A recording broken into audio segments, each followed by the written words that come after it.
Go get the cake. Yeah.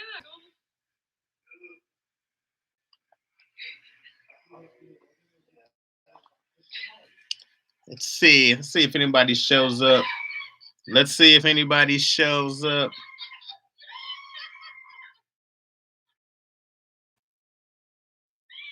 Let's see if anybody shows up. Hey man, hey, you might have a happy. Let's talk some happy holidays. I think I told you guys I was gonna get a new laptop, and I lied. What's up, Kid Clip from the Yip? What's happening, bro? What's happening? What's going on? What up, though? Indeed. Good to hear from you, man. Hope you had a good holiday. I hope you got what you wanted for Christmas. I hope you get what are the other holidays? Hanukkah, Kwanzaa, which I've never celebrated.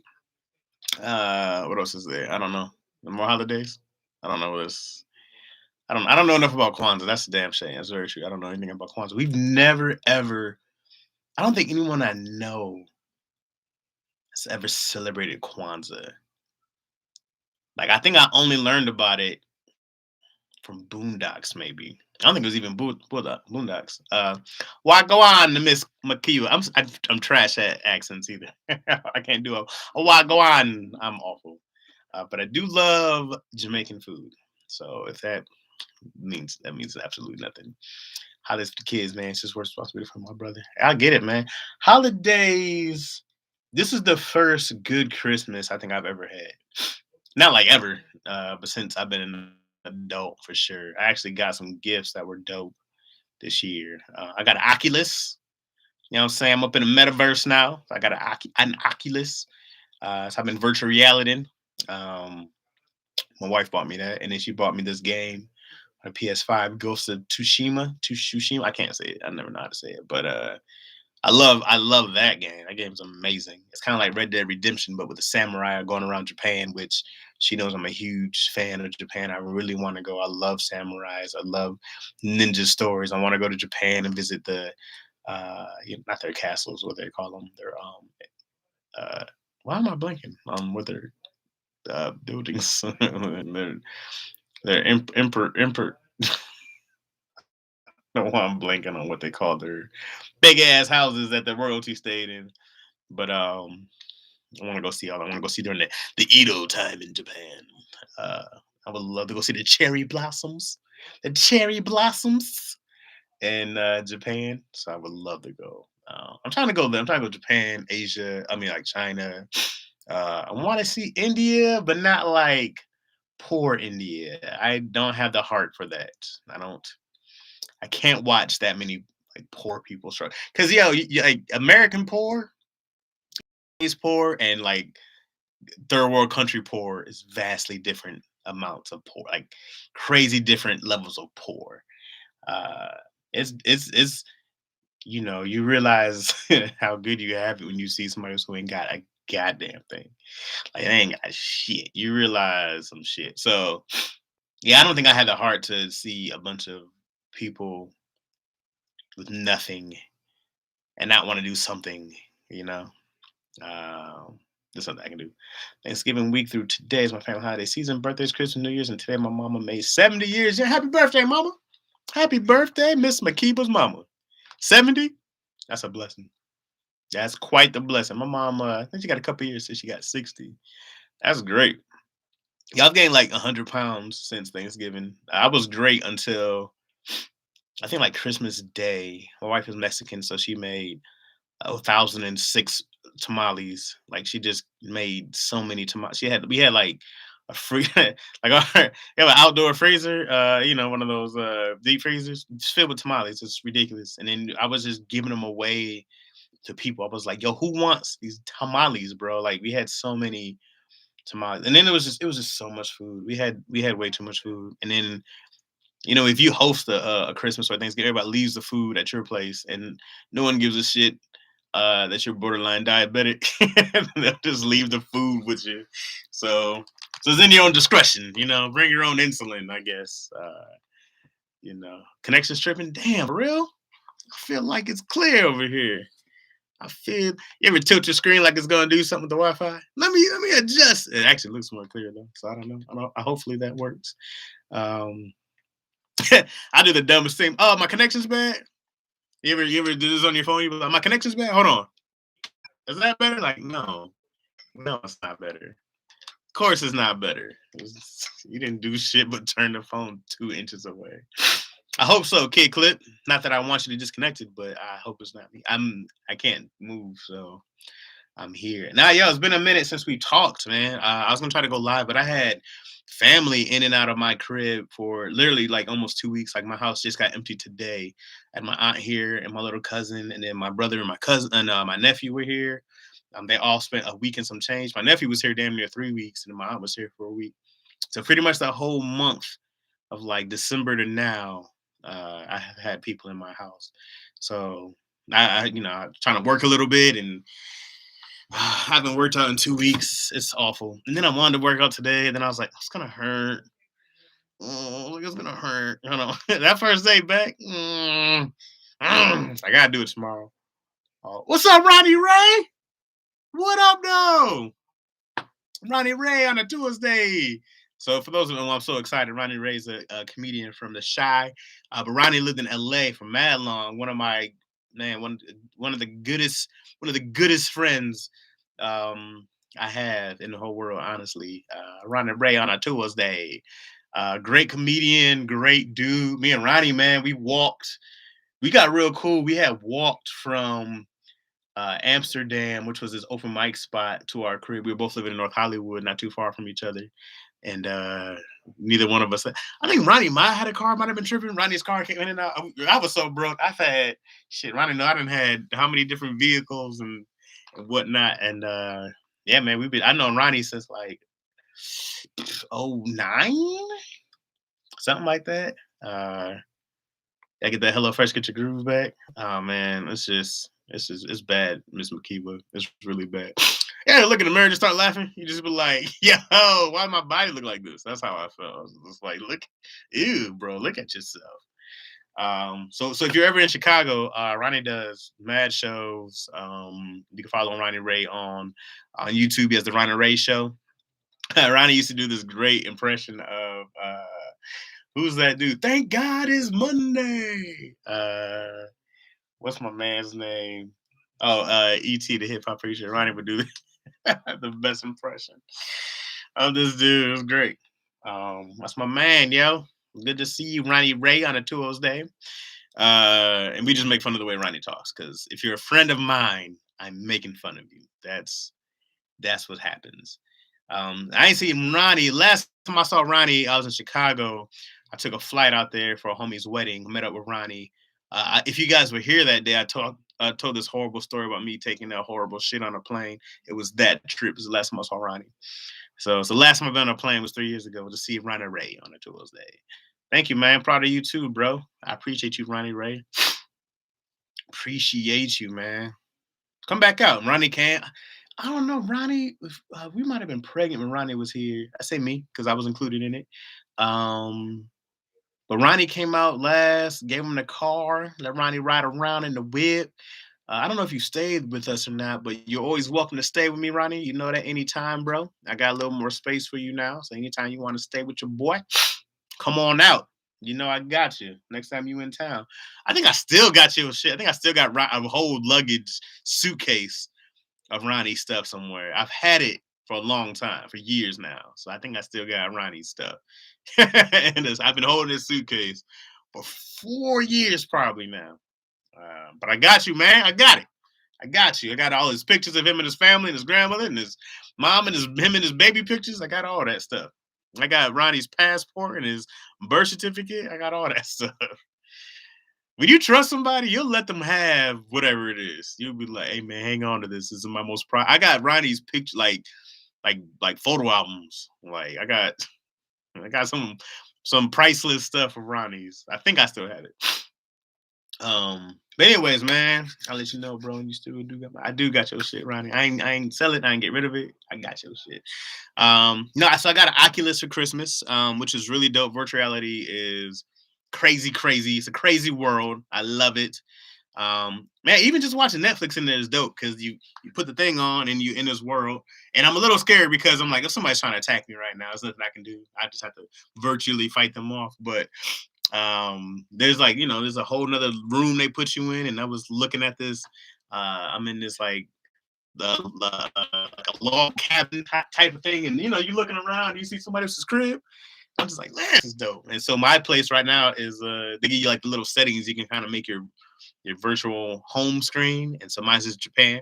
And I'm out here in a little garden, and there's like people over there. There's nobody as people, but there's like a mountain area and some ponds, and that's cool, man. It's really dope. I gotta get some more games. I don't have any games for it. It's what's up, Kyle Vaughn. I told you. I told somebody I was gonna wear this Lansing hat. I told somebody this is a lug nuts hat, a Lansing lug nuts hat, but it's they did a Mexican Heritage Month edition, and so this is I forgot what this bird was called, something crazy, but this is that Lansing hat. I have another one that I think is about to come in. I should have it soon because I told you cats I'm a rock more Lansing stuff, and so I'm doing it, man. I actually found some guy he sold like it's a I forgot what it's called, but it has like pictures of the smokestacks in Lansing, and there's another one. It's like this. I think the smokestacks is kind of like the logo, and there's some other stuff in there. Yeah, yeah, we talked about Lansing locals. Yeah. Okay, Kyle Vaughn. Uh, yeah. So I bought some more stuff too, man. Yo, send me a year pack, bro. I'll rock that shit. I promise you, I will. I promise you, I will. I will rock that shit, bro. Uh, I don't want somebody checking me though. I don't want somebody like, you from the Yip? No, you ain't from the Yip. Like, how cats from Detroit be like that. You from Detroit? Nah, I'm from Lansing. Oh man. He'd be like, hey nigga, stop. Stop it. Goddamn better than everybody in this whole state. Stop it. Bastards. I love beefing with cats from Detroit, bro. It's so much fun. And also showing a lot of love because I rep Detroit a lot, of course. So, but I love the city. I gotta go back. It's been a long time. It's been a long time. But anyways, Ghost of Tsushima, my Oculus. Super happy. My brother brought me a chessboard. I play a lot of chess online. So if you're ever online and you want to hit me up, I think I'm Laugh at Chess on chess.com. So I know Detroit can't do, but East Side or West Side. Yeah, I'm from Lansing, that side. No one in Lansing's ever been like East Side or West Side. It's never happened, even though there's a certain pride about the South Side of Lansing that people have. Um, I hate all that, bro. I hate all that East Side, West Side. I remember even growing up in middle school when it was Biggie and Pac and it was the East Coast West Coast beef, and people ran up to you like East Coast or West Coast. Like, we are from Michigan. What are y'all doing? We are from Michigan, bro. East Coast, West Coast, but I'm Biggie all day. So I tend to go more East Coast hip hop. Anyways, it's a lot of Chicago, it's a lot of Detroit cats, and a lot of New York cats is my thing. Anyways, Pontiac gets no love. Pontiac only gets love because of the Silver Dome was there. Otherwise, I would have never heard of Pontiac, Michigan. If the Silver Dome wasn't in Pontiac, I would have never heard of of Michigan. So that's when I went to school in Owasso, Lansing. Cats used to be like East Lansing was the hood. East Lansing was the hood. What? Hell no. East Lansing is so goddamn nice. Michigan State is pretty much all of East Lansing. And then I think outside there you go like the Okemos, something like that. It all just gets nicer. Like East Lansing is really nice. And then like the side, like the north side and the south side is the hood in Lansing. And then I grew up on the south side. Then we went to Waverly, which we went to the west side. And then that got nice. That got like really nice. Also, then you go to like Grand Ledge, Moyer outside of there, and that's when it gets farmy. That's when it gets all farmy. You have the country boys. I don't know what it looks like now. I don't know if it's more city yet, but um, I just want. Yo, I saw online. Me and my brother were looking. I think I saw like 80 acres of land in Lansing for like $300,000, which was crazy to me. It might not have been $300,000, but it was like almost 100 acres for like low six figures. And I really told my brother, I was like, we should just buy this land, bro. It's like we should just buy 80 acres. But then I was like, what am I gonna do with 80 acres of land in Lansing? Like if I was there a lot, I would probably do it if I had some kind of business to build there. If I could think of something, I would, but I don't need 80 acres of snow. That's what I think. And it was like farmland. I was like, I got to tear this down and build something else on it. You got to do plumbing and sewage and all that. Like, that just sounds expensive. For real, they'd be like, I'm from East Lansing. I'm like, bro, we at Baker College, not Michigan State. And why you at Baker College, not Michigan State? Hilarious. Hilarious. Um, No, I almost went to Wayne State. That's in Detroit. I did zero college, so I didn't even do Lansing Community College, LCC. I did zero community college. I went to Chicago. I went to Columbia College, Chicago, for a week. I did like a week of college, and that was in like it was a performing arts school. And I think I was in like took a drama class. I took a drama class, and this one dude was so weird, bro. He had like took his shoes and socks off. Now I remember that it was cold, it was rainy, and this dude took his socks off, and he was like, he was like running around. He was like, and the teacher was like, "That's right. Everybody shed their day.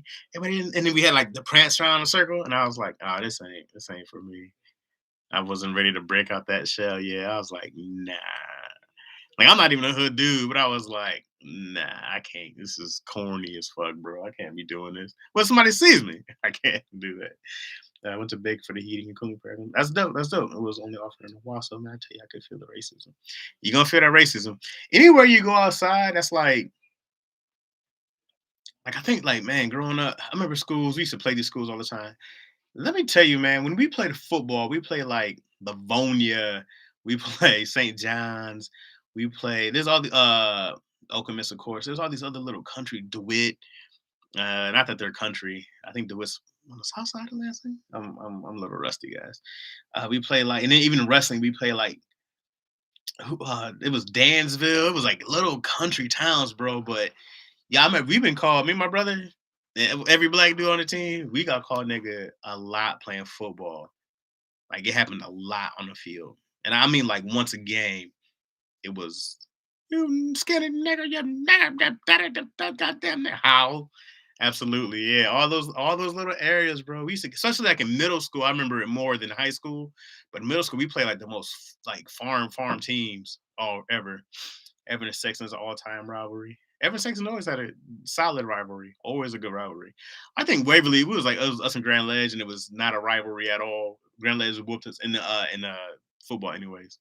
But we won my last year there, 2003. We beat Grand Ledge, and I think that's the last time they played. First time in like 20 years or 18 years, something like that. We beat Grand Ledge. So I was happy to be part of that team.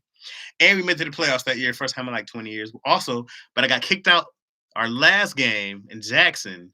I got kicked out, so I couldn't play in our playoff game. I got kicked out in Jackson because this kid, I was playing nose tackle.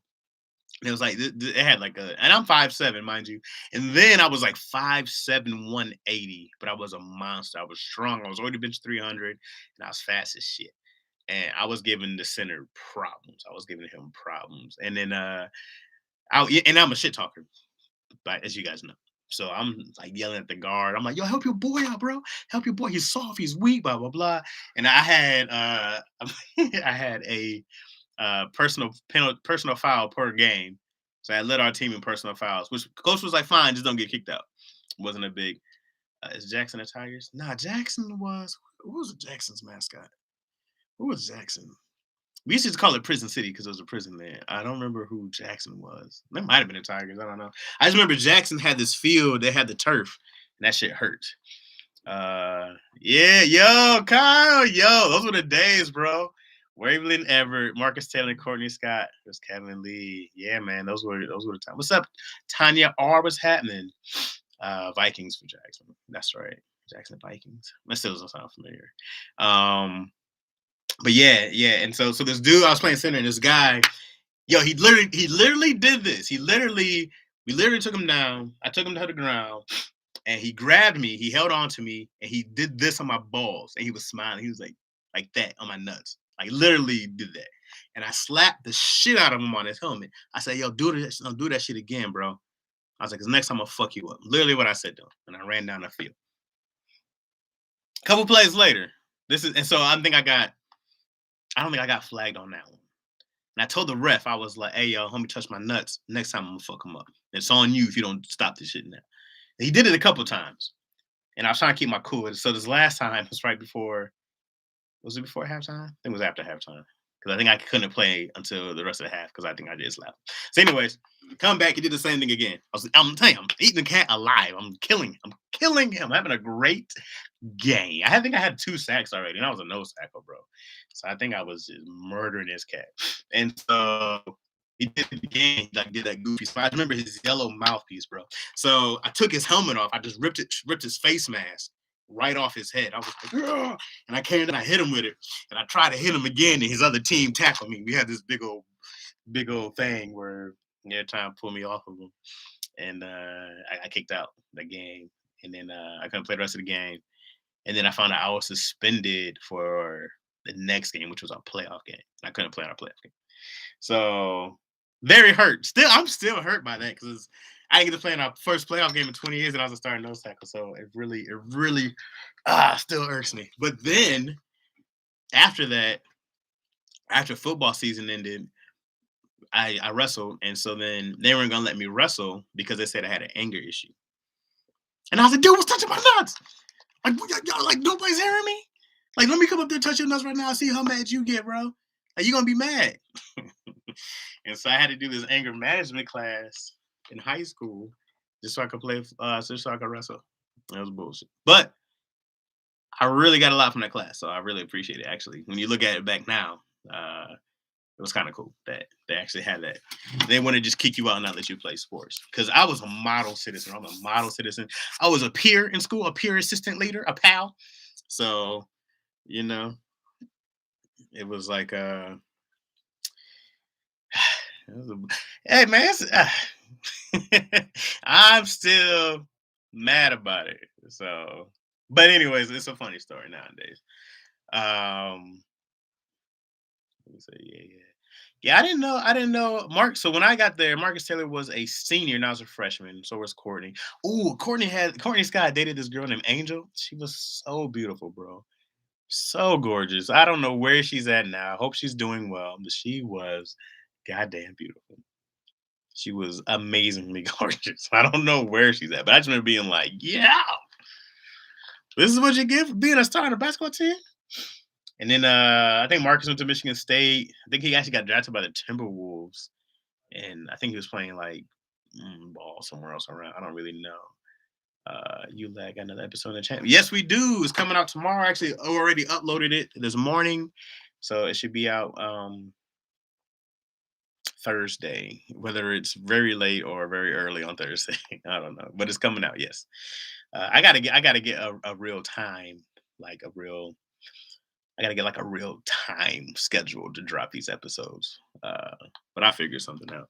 My schedule's just all over the place, especially this week when my family's been here. I was trying to work, and then I'm going back to work. Actually, I guess I am in work now for Partners in Rhyme for MC Light Show. I just had a meeting with them, so um, I don't know what my schedule is going to be like. I have a lot of work to do because I'm not doing a real writers' room, so that means it's going to be a little more work for me, which is fine. But yeah, that BET Uncut drop is hilarious.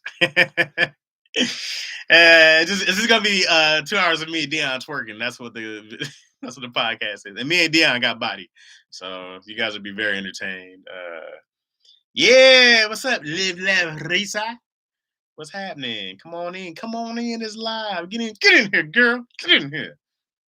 Get in here. It's all cold outside and chilly. Get in here. Warm up by the fire. We all sitting around the fire. Yeah, I really want. I wish there was a way to do that. I really, really want to do this on the Oculus, like a virtual reality live. That's gonna happen so soon. And I'm scared of the metaverse, but I'm all in for the virtual reality because I actually really, really love it. Like the possibilities, man, it's crazy. And we can have whole meetings. We can be sitting down in a powwow. A powwow. We gotta be having a powwow right now. Amir Muhammad Chess, thanks for relating, but only about wanting one kid. This issue's hard. Hey, bro, it's so goddamn hard to have a child. And the one thing also about having a kid is that it's okay to only have one. It's fine, bro. I know a lot of really like people be like, you know, solo kids grow up to be weird, which I don't think so. I think I really like only children. I know a few of them. They be cool and quiet. The only children be quiet, bro. Like as adults. I mean, as adults. Um, but maybe I've only know some really cool ones. I don't know a lot of cats who be like Dion was kind of raised as an only child, and like he ain't weird. You know, lack is a lot, but he's in entertainment mode when we talk to him. But it just be us, bro. We chilling, we chilling. So I like any only child I've met. Mad cool. I don't ever go like, hey, he's trying to get attention all the time. Like, I don't see that. You know, and I mean, I never dated one. So my wife is the oldest of five. She a little bossy, man. There's a lot of like, I gotta get this done, I gotta get that. And she's used to being. My mom was like that too, oldest of five. So they used to trying to do things all the time and trying to be ahead of stuff, and that shit annoys the hell out of me. I'm like, you just chill. It is just us. We have a family of three. Calm down. You goddamn drill sergeant. You ain't got to do all this. I got too many siblings. I'm weird, mad, introverted. I'm an introvert also. I don't like being outside at all. Tony's an introvert too. Um, I think it's just different for stand up. Like that's a different thing. But people think like because you do stand up, you're an extrovert. But he's an introvert too. He don't like being around people in groups, and you know, Tony kind of reminds me of only child, but he's the youngest of two older siblings. So I think no, Ryan Ray has a brother. I'm trying to think who else I know is only children. There's more out there. I'm the oldest and super introverted. I believe that the oldest. I feel like oldest children just be tired. You be extra. You're an extra adult.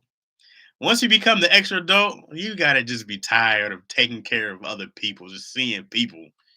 You gotta be like, God damn, I don't want to deal with people.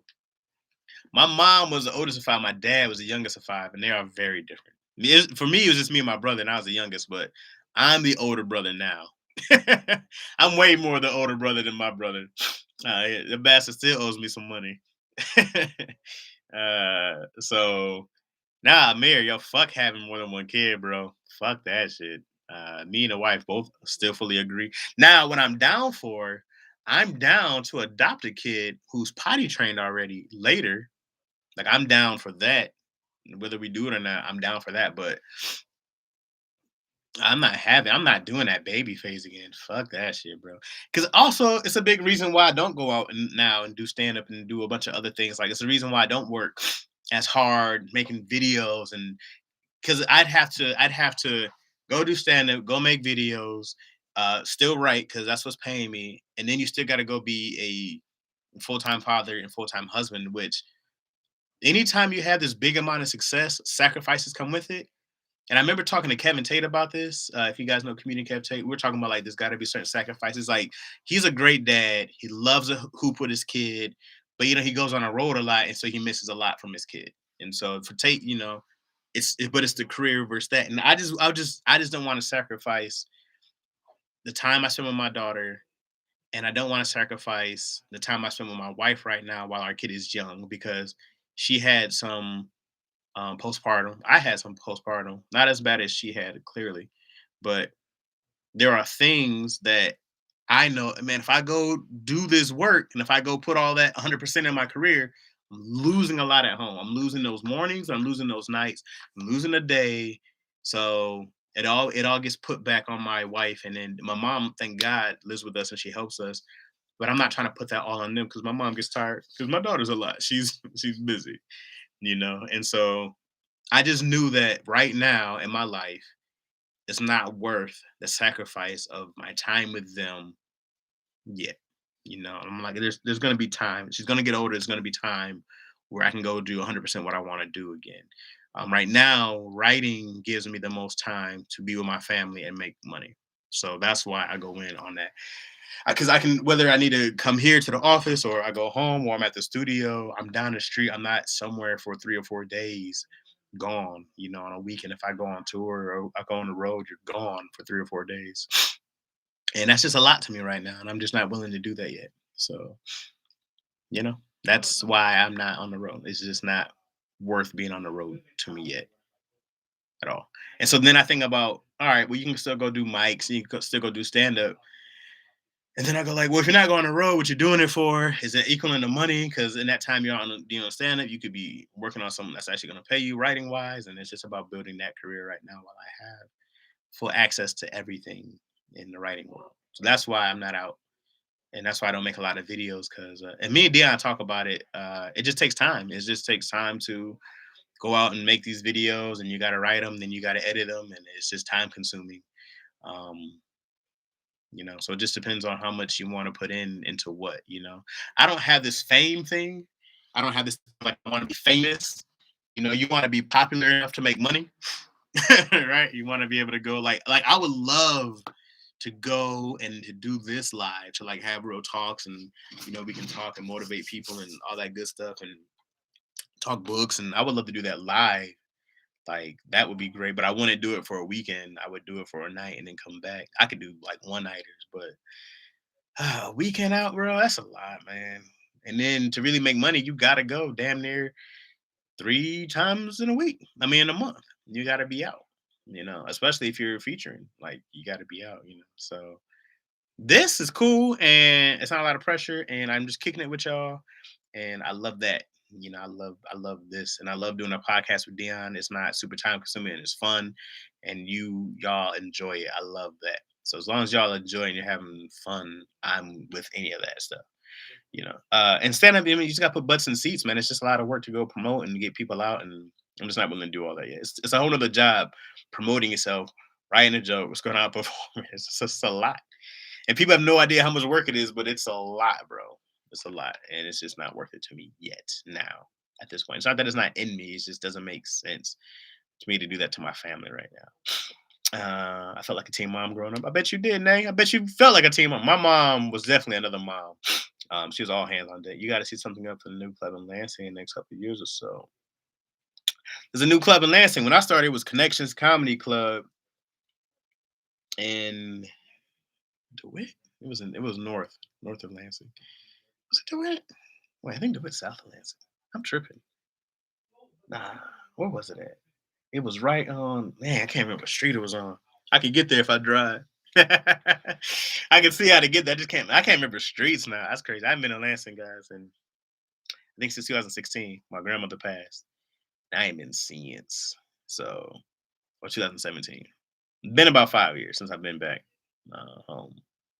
So I need to go. I'm way overdue uh, to go. The first I had some good excuses. The first year I didn't go because my daughter was young, and then second year COVID hit, and then the third year I was working. I don't know. I'm running out of excuses now.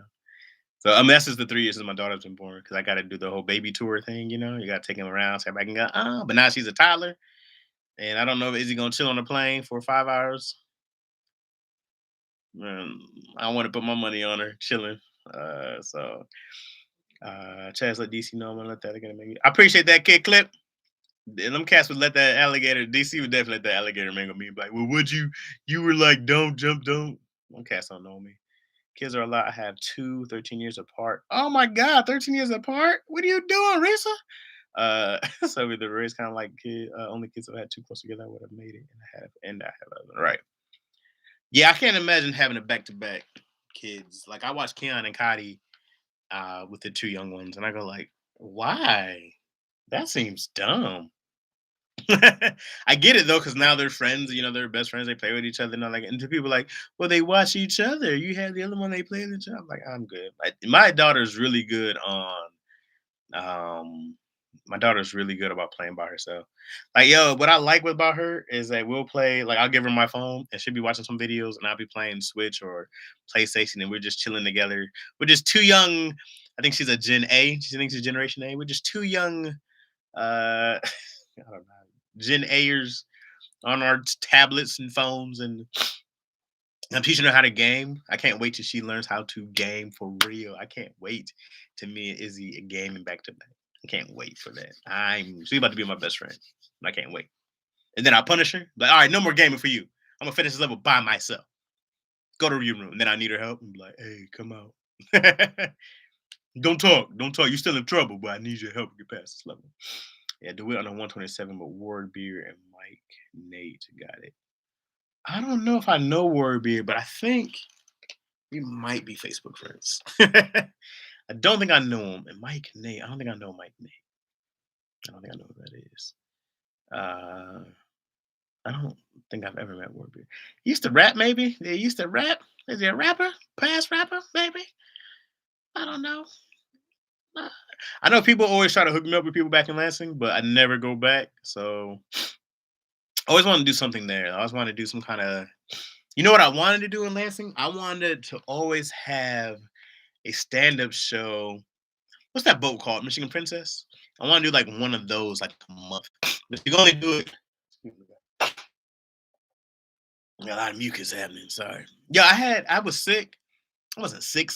I had symptoms, but we all came back out. It took a couple of COVID tests. We all came back negative. So yeah. What is DJ Infamous homeboy? Yeah, he raps. DJ Infamous is homeboy. Okay, yeah, I think something like that. He raps. But I always want to do like a show, like a real cool, dope stand-up show when I would fly comedians in and would do it on the Michigan Princess on the Grand River. Always wanted to do that. Always thought that'd be dope.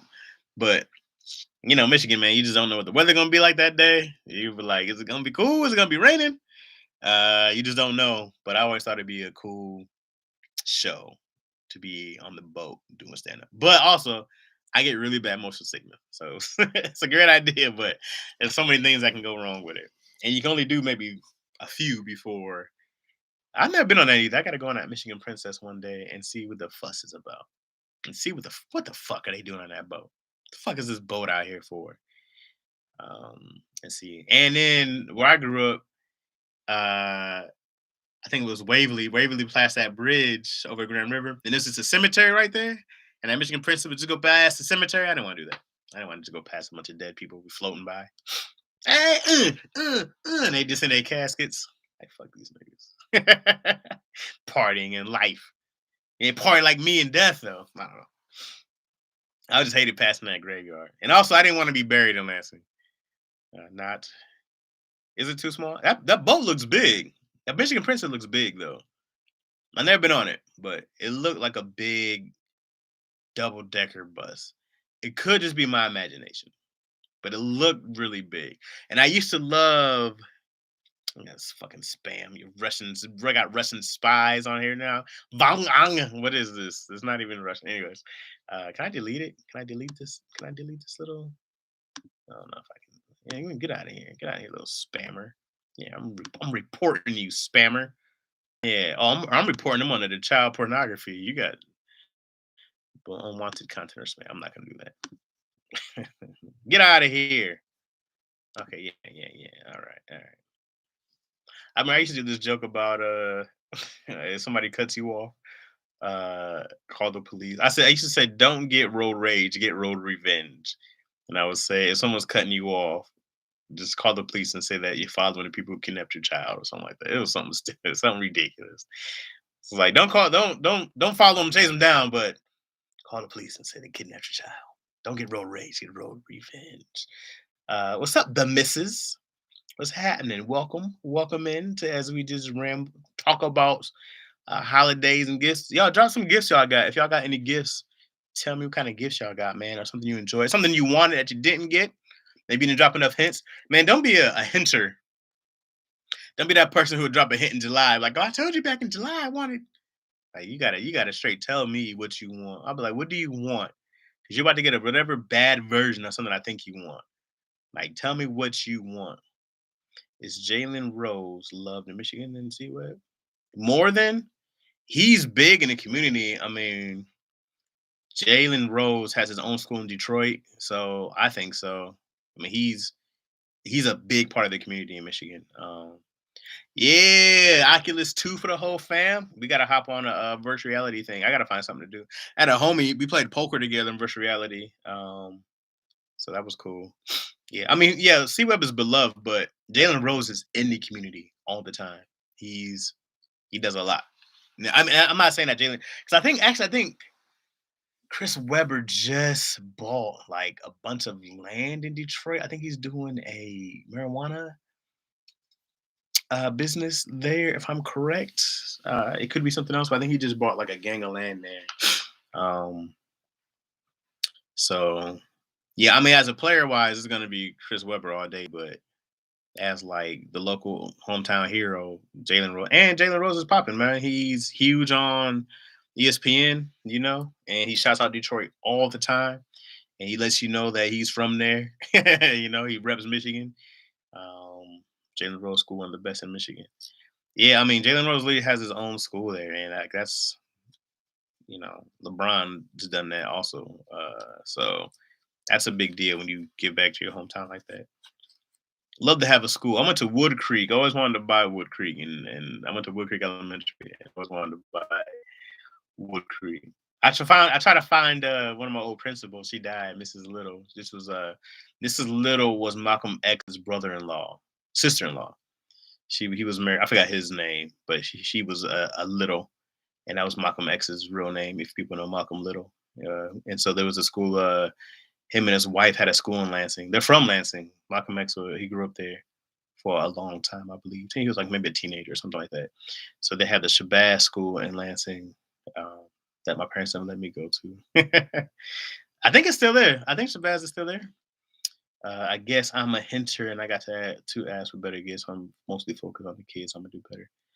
Risa, fuck them kids. Focus on yourself.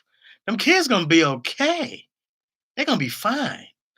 Them kids gonna be okay. Go Wolverines, indeed, Kyle Vaughn. Them kids gonna be fine. Hey, fine. You know what? If a kid trip about a gift, make them sleep outside. Just, just make them sleep outside. This is your gift every day. This is your alternative. All right. Now you're gonna take this little punk ass Power Ranger. That's what I had growing up. You're gonna take this little punk ass Power Ranger. Okay. All right. Take this little punk ass Power Ranger. Go inside and use this electricity. I want to hear that shit from no kid.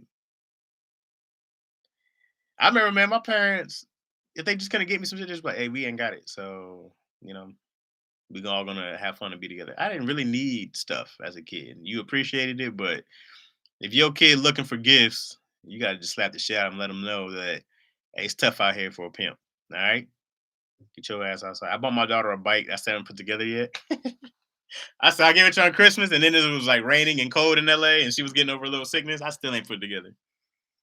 Today was sunny. She's like, "Can I ride my bike?" I was like, It's supposed to storm later on. So I gotta go put this bike together."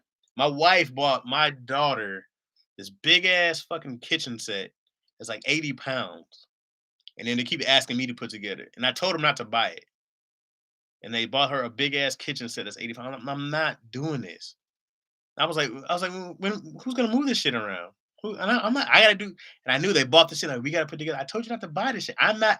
I am not participating. If you ask me what we should get her, and you talk about this big ass 80-pound thing that I had to put together, and I'm like, no, and you still do it anyways. I'm not putting it together. I told you why I know, because then I'm gonna have to move it around, and it's too big to put it. I don't have a big place. Like I have a little bit of room, and all my daughter's shit is already in there. So now they want to put it in the living room because my wife is using the half room for her home office because of COVID. This shit don't make no sense. So now they want me to put it. I'm not putting that shit together. I'm not doing it. Hopefully, I'm still standing saying this next time we talk. But I refuse to put that big ass, stupid ass kitchen together. It's real wood. Like you gotta drill it. I'm like, what? What? Why don't you buy some plastic shit that comes together? No, it's dumb. It's so dumb. Well, get a bigger house. And this is it. I live in Los Angeles where I just can't get a bigger house because a bigger house, a trash house is $600,000 for a trash house. 800, a million for a cool house. Like I'm not doing that. No, no. Mm-mm. I got enough space until I become a millionaire. Because guys, I'm not close. I'm doing good for LA. I'd be doing good in Michigan. I would easily have a cool house. But in LA, my little fucking money don't go nearly as far, especially for property. Houses here are ridiculous. Now, tell you what, I look at houses in Lansing all the time. There's houses for like $30,000. I'd be like, man, I should just go scoop that little bitch up real quick just to have it. But I could buy something decent there. But here, Mm-mm. $100,000 house in Lansing is probably $1 million here, somewhere between 800 to a million for easily, easily. It doesn't make any sense. I thought these big gifts were too many pieces, and Mark did the same. We still got some from last year, particularly. I'm not doing it, Kyle. I refuse. But Papa, nothing. Tell that bitch. She don't. My daughter don't know it's there. You know. So I mean, it's only how much fake food can I eat? How many fake tacos can I eat? Come on. Um, Reese, I gotta do. I'm a hinter. Yeah, focus on the kids. Yeah, yeah, yeah. I said that. Fuck them kids. Get a bigger house. Oh, fuck that shit. I can't. I would love to get a house. I love to get a house. I'm not even a person who needs a house because I don't want to do all the shit. I'm so lazy. I love having a landlord to call and being like, "Hey man, something dripping. Get your ass over here." Oh, it's too late. Oh, okay, well, when my rent's late, you know why. All right. There was small towns and like you might have to commute. I'm not. That's why I won't move either. My wife wanted to move like 2 hours out or some dumb shit or an hour out. I'm not. I'm not. I'm not moving. I'm just going to make more money. And until I make more money, we're gonna stay in our apartment. That's what's happening. Because I work 10 minutes away. I'm not about to start driving around. I've been in the same place for years. Uh yeah. Yeah, no. I'm not going all around. My cousin and his wife have been on TV and are known, and it's possibly maybe able to start looking for a house in Burbank. Who's your wife? Who's your cousin? Maybe I know him. Maybe I've seen him on television. Yeah, I mean, it's crazy. It's ridiculous. And then like, you kind of want to hold out. Like that's what I'm kind of waiting on. Is like I'm waiting to hold out on hopefully some more money or bigger opportunity, which maybe it's gonna come. We've been waiting. I got two really big things in the wings, but this business takes forever. And oh my God, I've been waiting on this one deal for a year and a half now. It's this business takes so long to get some shit going. So hopefully soon. I'd even just take them saying no at this point. Well, I don't want them to say no. I'll wait. I want them to say yes. I want them to say, yeah, we'll do it. Here's $5 million. There you go. Is that a good start? I would love that to happen. Chaz is my spirit animal, so relatable. I'm saying, Amir, hey, I'm telling you, man, people, I say stuff and people go like, that have a heart. And I go like, fuck that. Having a heart kept me broke. That shit kept me always trying to, no, I'm not having a heart. Okay. I'm not, no. I'm trying to be happy and comfortable and having a good time. But people, man, it's just no. I'm not. I'm not doing it. I'm not about to jump through. You know how much work? But I'm not trying. I'm not trying to work. I'm down to work hard. I'm not trying to work all the time. I enjoy chilling, doing nothing, playing video games, playing my daughter. I enjoy relaxing a lot. Like I'm not a person who always needs to feel like they're doing something. I feel like you know what I hate? I hate this. I hate when I'm chilling. I'm sitting down and my wife or somebody will ask me to do something, and I'm sitting and chilling, like my feet are up, and then I don't do it because I'm chilling. I'm chilling. I'm taking my time for me. I'm chilling, and they're like, "Hey, can you do something? Can you grab something at the top of this thing for me that I can't reach because I put it up here, knowing damn well I couldn't reach it when I needed it again? Can it? Why do women put? Let me get this steps. Can you put this up here? Because next time I know in hell I can't reach it. Like, could you do it for me? Because you never use it, but just in case I need it again. Anyways, and then she'll be like, "Hey, can you get this for me?" I'm like, "Ugh." Like I gotta get up. Like I hate when you make me get up. Like you see my feet are up. I'm like, "Ugh, yeah, hold on. Hey, I asked you a couple minutes ago. Like, hey, what would you do if I'm not here, Miss Independent? Huh? Miss INDNPNDNT? However you spell that shit. I still can't spell it and gave it to you. You know? That's how I feel. I'm just like, man, why I gotta get up? I hate getting up. I'm so lazy. I hate doing anything though. This is which is also why I got into comedy anyways, because I couldn't see myself just working a job forever that I had to do stuff. I got to understand it because I was like, if I'm gonna work and work hard, I'm gonna have the most fun job I can imagine. That's the entire reason why I got into stand up. I was like, I'm gonna be an entertainer. I can act. I'm gonna do stand up to, get known. And then I got into writing, and I was like, great. I could just sit down and work. Ah, mwah. and mwah. I make my own hours. The only time I really like, not the only time, but the time I work the hardest is when we're like a shoot day. Like I'm busy as fuck on a shoot day. A shoot day is chaos.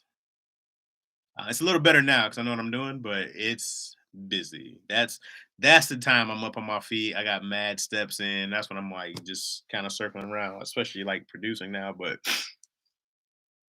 the rest of the time, I'm telling you guys, I haven't worked like for real since October. Like we finished Millennial in October. I haven't worked a job since October. Like I took 2 months for sure, easily to do nothing, and then my nephew came. But I hardly did anything for a couple months. Um, so I couldn't imagine. Like now, I'm telling you, man. Like, this is. I'm telling you, if there's a job that you don't like, even if you like it, I promise you, there's something better that's gonna pay you more and be less stressful. I guarantee it. Because even before I started writing, I was working mad. I was working at the Flyway and I was loading luggage, and I was working at this parking company at the same time. And I was really hyped to be loading luggage because I got tips also, which really, really helped change everything. But at that same time, I was working these jobs, which was super manual labor. My back is still trash recovered because of it. But even though it was super manual labor, I was still going to writing classes. I was still doing improv classes. I was doing acting classes. I was doing all these classes in between time. So I was working 80 hours a week, but I was still building my career. Like that's the kind of hustle you have to get out of what you're doing because you're literally building. I mean, it's the same people who know who are um, entrepreneurs. You know how much you have to work, but once you start building it, once you build it, it's gonna get easier, and you can do less. You can do less, and you can do less. And I started stand up at 18, so I'm 36 now. So this is 18 years. It's been damn near, which is crazy to think about. It's crazy. That's crazy. So and I've been doing writing full time for the last 5. Yeah, actually, yeah, pretty much. I mean, I was working when my daughter was born, so the last 3 years, but I was only doing 2 days a week. I was just there just to be there. So I wasn't really, really working. And I had the easiest days. I had Saturday and Sunday mornings. I wasn't doing shit but being on the clock. Um, so, for me, man, I'm just like, it sounds like, a lot of really easy stuff now that I do because I sit around and I get to write all day. But from 2004 to 3, 4 years ago, I always had 2 jobs and I always worked. And I just knew if I kept doing it, if I kept working, I kept building my career, I wouldn't have to work like that anymore. So now I don't have an alarm clock. I haven't can't imagine the last time I woke up to an alarm clock. Unless I just wanted to wake up early for something, but I don't have an alarm clock. Um, which is wonderful. Which is wonderful. I used to have to wake up at 4:30. I used to have to wake up at 3:30 or 4 o'clock to get to UPS early. So, so my nickname is Lazy Man. I'm the laziest human being you'll ever meet. I promise you. Uh, I if I could get paid to lay in bed and do nothing all day, I would. I've laid in. You ever lay in bed so long like your back hurt? You be like, shit, I should move. Let me just make this side hurt. Like I'm that guy. I would lay in bed and not do a goddamn thing all day. Which now I really like. Now I got to figure out how to start twitching and trying to monetize video games because I really, really want to start. I really, really want to start maybe like live streaming on Twitch or something like that, and just playing the game and talking. The problem with that is I have to do it with my daughter sleeping because I say horrible language when y'all think I'm bad now. When I'm playing video games, it's awful. I'm a whole different person playing video games. It's terrible. Sometimes I go like, Jesus, Chad, you know, what's wrong with you? But it'd be a lot of fun to do that. So, but now, man, you can play games and get paid. Like whether it's games and these esports teams, and whether it's like Twitch and streaming, people get signed to go in these competitions and the money. Like when I grew up, man, playing video games was bad. Like everybody's like, it's gonna rot your brain and blah blah blah blah blah. And now it's a money maker. Like my family keeps trying to tell my nephews play so many games. I'm like, he's not playing enough. He's not, you gotta let him practice. The fuck he's gonna do? He's gonna go grow up and like go through high school and get straight A's. And yeah, I've always read this study about how, what you'll see, people who get straight A's don't make like millions and millions because they're worker bees. Like you want to hire a straight A student. Like my wife was that. She's a straight A student. She's a great, like she got the calendar lined up. I got this. Cotty was like that. Cotty's our assistant now, and she's like that. She's like, I got this lined up. I got that lined up. Everything is neat and orderly. But I'm like, those people, they always say like C students become like millionaires because they have like the ideas, and the A students are like the worker bees because they show up on time. They'll go above and beyond just to get this little A plus. Like you want a straight A student doing your shit. I knew that wasn't for me. I knew damn well early on. Stop calling myself lazy. I mean, if anything, I can say I'm the hardest working lazy person, but I'm pretty lazy. I work, but I don't want to. And I enjoy what I do, and I still don't want to work. If I didn't have to work, I would not work. If I didn't have to make money and contribute to society, I would not. I don't care how good it makes me feel. I would not. I would play fucking video games and all day long and do nothing. Like, don't let me make some money on Twitch, bro. You'll never see me. Why would I do anything else? You'll never see me. You'll never see me. I'd be like, oh, I gotta go to the studio. No, it's 11 o'clock. Like today, I had a meeting at 4. I played video games from like, I woke up early. I woke up at 5 for some reason. I worked. I sat down and I worked. I told myself I was gonna go work out, but we all knew I wasn't going to. So we all knew that. So I sat there and I worked out. I mean, I played. I wrote. I worked on some. I'm working on a script. I'm working on a script about. It's called Felice Foods. It's about a. Um, it's about a young Latina who's about maybe 14. She's in high school and all that good stuff. And they own a restaurant. They own this restaurant called Felice Foods. It was named after her grandmother, Felicitas, which is my wife's grandmother's name, Felicitas. And I always thought that Felice, which means happy in Spanish, would be a dope nickname, but they never called her that. So I use it anyways. And I made Felice Foods, which means happy foods in Spanish, but it's also a nickname for Felicitas. See how that makes sense? So the show's called Felice Foods. And so the daughter, her name is Yasmin. They call her Yazzie. So the restaurant is going under because Abuela Felicitas passed away and the food's just not the same. The food's not the same anymore. So no one's going there, and it's been about a month. And so when we see the pilot, they're about to close their doors. What happens is that Yazzie can see her grandmother. She found her old cookbook from like way back in the day. She opens a cookbook and she sees her grandmother like standing there like she's alive. And she's like, oh, you're alive, but you're dead, but you're alive, but you're dead. She's like, oh, you have the gift. So the mom couldn't cook, no one else can cook the same because they don't have the gift. So Felicitas had the gift, but she could see her grandmother when she opened up their recipes and all that good stuff. So she talks to her grandmother every time she opens this cookbook. So now she's cooking at the restaurant, and who it's, that winds up saving it because her grandmother tells her exactly what the ingredients are, and it has that thing, whatever that special thing that makes something special that only some people have. They have that thing as the gift.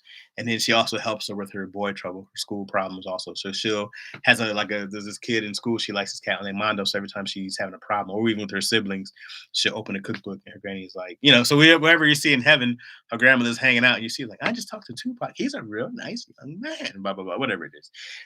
And so then you'll see her helping her out, giving her great advice as they go through life. That's the show in a nutshell. So I'm working on that. I don't know why I told you guys all that, but that's the show that I'm working on. And so, you know, my wife loves it, of course, because she's Mexican. And she loves the idea of that show, and it's fun, man. And so my wife's dad used to be a luchador, a wrestler in Spanish in Mexico, and so he had like the mask and everything. So I made the grandfather wear a wrestling mask all the time. He never takes it off because that's the kind of the tradition there. And so you'll see him just wrestling anybody who comes through. He's like hopefully like a Danny Trejo type of person. And and then the girl has two best friends, some white girl and a black dude, and they help him out. They help out the restaurant stuff and all that. And then they got the crazy uncle and uh one parent who's no nonsense and the other dad who's goofy. So something for like hopefully they take like Nicola or something very different. Haven't really seen it, but hopefully something that's cool for the family. Hopefully something that's silly. I love silly. I grew up on Nickelodeon, so I grew up on Keenan and Kel and Fresh Prince, and I remember there's one show called The Secret Life of Alex Mack. I thought it was cool. You guys remember that show? Uh, so it's just one of those shows. I can say Nickelodeon or no, this would not be animated. This is a live action, and maybe Netflix would take it. So once I finish it, I have like a pitch deck for it. Once I finish it, I'm gonna try to take it to some people, and maybe somebody will take a chance on it. And we'll see what happens with it. So that's one of those things that's a long shot, not one of the ones that are in play already, but it's one of those things that are every show is a long shot when you're me because I'm not huge. I'm not a huge name, but I know a lot of really good popular people, and a lot of people don't write. So people love when you have an idea for them, right? And so what I do is I find people who aren't great writers but are popular, and I put their face on a project that I created. And then most of the time they'll go, yeah. And I'll look at like who they have. I'll look at they have, who their manager is, who their agents are, who they have connections with. They have, maybe a network deal. I got a list of people who have like deals with networks or production companies, and I'll just try to attach them to that. So that's my biggest like play to try to get stuff on is trying to attach people to stuff who aren't really, who are popular people but not necessarily writers, or people aren't writing for them to star in. They might work a lot but they don't really have a vehicle to star in. And so I'll see if somebody has a powerful agency like a CAA or there's like a few really big powerful UTA or agencies. And with those agencies, once one thing gets rolling, you can usually get somebody else involved and somebody else involved. And yeah, so I told you guys a little inside business, a little inside tip, um, and it's just from years of being out in LA and relationships. You put your so I've been out here since '06, so you put your 16 years to use of who you know. You'd watch that, Risa. Great, cute show. Thank you, Nay. Um, Somebody should do a movie about a girl becoming from the homeless person because he saved her life. Uh, Yeah, somebody should. That's not what I'm gonna do. I would just make it.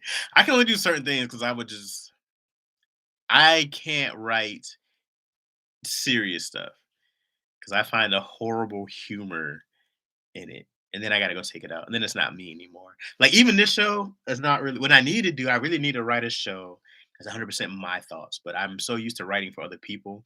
But I need to sit down and write a show that's like, this is 100% from my brain because I don't. Like this show that I just told you guys about, Felice Foods, that's just me as a writer writing for other people in different instances. And then like I said, my wife is Latina, so I'd get her opinion, and then I'd probably find my guy Alfred Robles, who's a great comedian. He's opens up for like Gabriel Iglesias and stuff like that, and I probably get him to put some eyes on it. Some other comedians I know, and make it authentic because I just want to write the story, and then I have people like you know um, be authentic because I hate when people write black. They be hey yo, you'll read the script, be like, hey yeah, son, that shit's mad crazy. You be like, who wrote this shit? I know. You ever watch something that has black people in it and it's written by a white person, and you be like, you don't talk like that. Even though and I was watching It's a show. Titans. Like it's like kind of like Teen Titans, but it's Titans on HBO Max. And the dude who plays Cyborg, is supposed to be a young black kid from Detroit. And he was like, I would behoove you not to do. I was like, hey, motherfucker, no. Ain't no young nigga saying behoove or some bullshit, whatever they're saying. I was like, this, what are we doing? Who wrote this shit? But also, he want to be like, yo, straight tripping, bro. Like, you want to. I was like, hey, you need some. This is why you need black people in the room to be like, yo, we don't talk like that. He wouldn't say that. The cat from Detroit, he ain't gonna say that. You know what I'm saying? Like, it's not one what up though in the home. He ain't. Come on. The real football moms of Pop Warner in Michigan. That's hilarious. A mom still crazy? Is that still a thing? Like being a crazy soccer mom still a thing? Like, but my child ain't getting up playing. Is that still a huge thing with people? Like are sports dads and parents still crazy? I used to umpire. Yeah, you mom with the with the Philly John. That John sounds dope. But wanna go crazy out here. I used to umpire baseball games. There's always a T Dog or a Mad Dog. Always. Hey T Dog. And you come out. What's up? I lived a hard life. I used to umpire baseball games. I was like 16, man, 17 maybe. No, maybe I was out of high, maybe I was 18. Maybe. Might have been out of high school. But I used to umpire these games, man, and the dads, bro. Like I remember this one dad was literally, I thought he was gonna try to fight me. I was like, I'm about to beat this old bitch up. I'm about to fuck him up in front of his kid. I was like, I'm gonna have to take this umpire vest off and stomp homie out in front of his child. "Yeah, that's a bad call. You don't know what you're doing. You don't know what you're doing. You have no idea what you do. You have no idea how to play this game." I said, man, I'm playing this game since I was 5. Okay. I'm playing baseball since I was 5, man. I went through this league. I know how to play baseball. You're an idiot, sir. You need to sit down or leave. You're an idiot. He's like, you don't call me an idiot. You don't disrespect me like that. You're an idiot, my friend. You look at yourself. You're out here yelling at a kid's baseball game in front of your child, in front of all these other kids. You don't look tough. You don't look tough, my friend. You're an idiot. I was a very, very pompous 18-year-old because I was buff and ripped. Very, very pompous 18-year-old. I wasn't that pompous. I was pretty cool. But I did not like adults talking crazy to me ever since I was a kid. I never like adults talking crazy to me. Never, ever once. I didn't care if you were a teacher. You didn't talk crazy to me. I would just leave. And my mom would just be like, you can't just walk out of school. Oh, nay, I was ripped. I will show you guys a picture one day. I was such good shape. You know, I used to wrestle. I was 8% body fat for a long time. I was in shape until 2008, and then I was in LA. I think I was just like working too many jobs. Just went from job to job to job. Stop working out. And I remember I was doing so much. I think it's one of those things where like the Subway foot long was somebody was telling you that a whole fucking foot long bread loaf was good for you, so you were doing you were doing these. And yeah, I was just like, but I was benching 300 pounds. I'm all beat up now. My back and shoulders bad. My knee, I can't do shit now. But I was in great shape for a long time. I was showing Tony pictures of being like, oh, ate the last hurrah of being abbed up. And then yeah, man, I think I was just working. I told you guys like working like 80 hours a week since 2006, man. It just gets to you. It's just not enough time in the day, and you like, I gotta work, sleep, eat, work, sleep, eat. You gotta stay doing stand up at night to 4 in the morning, and going back to work at 4:30, and then I just didn't take care of myself. I wasn't sleeping. I remember when I went to the doctor, he was like, this is years ago. I had passed out. I was having these pass outs. Um, I think we talked about it before on Natty Issues. I had passed out this one restaurant, and I remember Serene was there, and Fonzo McCullough were there, and maybe Sincere and Tony. We were all there. Anyways, I passed out, but it was happening often. It was happening like once a month at least. So I don't know if they were like Caesars or whatnot. I remember the doctor was just like, "Yo, how much are you sleeping?" I was like, I might. I was like, if I get 4 hours a night, I'm lucky. And that was just going on for years. And he was like, I'll tell you what, man. He was like, that's gonna kill you. He was like, that's probably the biggest reason why you have weight gains because you're not sleeping at all. He was like, your body needs at least 6 hours. He's like, you gotta get at least six. And I was like, six? Who got time for 6 hours of sleep? And I was like, I just couldn't imagine sleeping 6 hours back then. I only slept 5 last night, or maybe the night before. Now it's kind of I still don't sleep. I just don't sleep a lot. But then I get mad tired, and then I got to stay up and I'll drink coffee. I'm just really bad at taking care of sleep. I don't prioritize sleep. But now that I have a kid, I can't just nap. Man, pre-kid, I was napping. I wasn't working as much. I was napping. It was great. It's great. Should have stayed pre-kid a little, at least a little longer, maybe forever. No, I don't take naps now, just because maybe my daughter's a little older now, or she's just not good at letting you sleep. So when she gets a little older, I think it'll be easier when I can be like, "Hey, daddy needs to take a nap now. Back off." But now she's not about letting you chill. She see you sleeping, she's trying to wake you up. Say, "Oh, and nobody sleeps on my watch. It's party time." We do that a lot. Party time. So yeah. Anyway, so that was like the biggest thing. And so I was having these pass outs, man, and once I really started taking care of my food, and so before the kid came, I had lost like 80 pounds. I went from 275 to 191. And it was like crazy. And I was like back in shape again for like 2 years. And then the kid came, and then all hell broke loose again. And I realized about myself that I'm a big routine guy.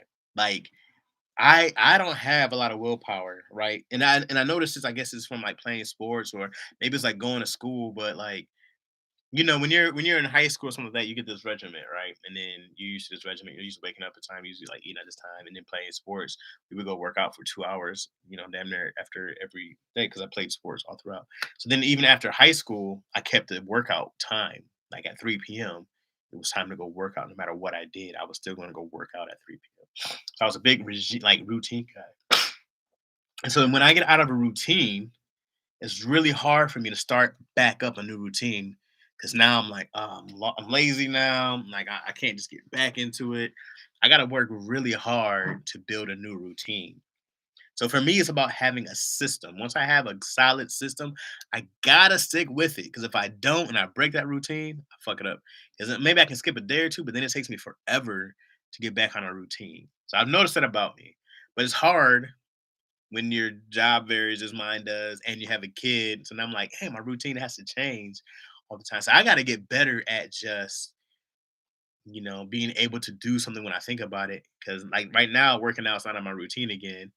And I knew that if I had went to the gym today, because like I said, it's been 2 weeks. So even when my family came, when my brother and my nephew came, I should have just kept going. I should have just woke up, kept going to the gym. But we stayed up all night, hanging out, playing games.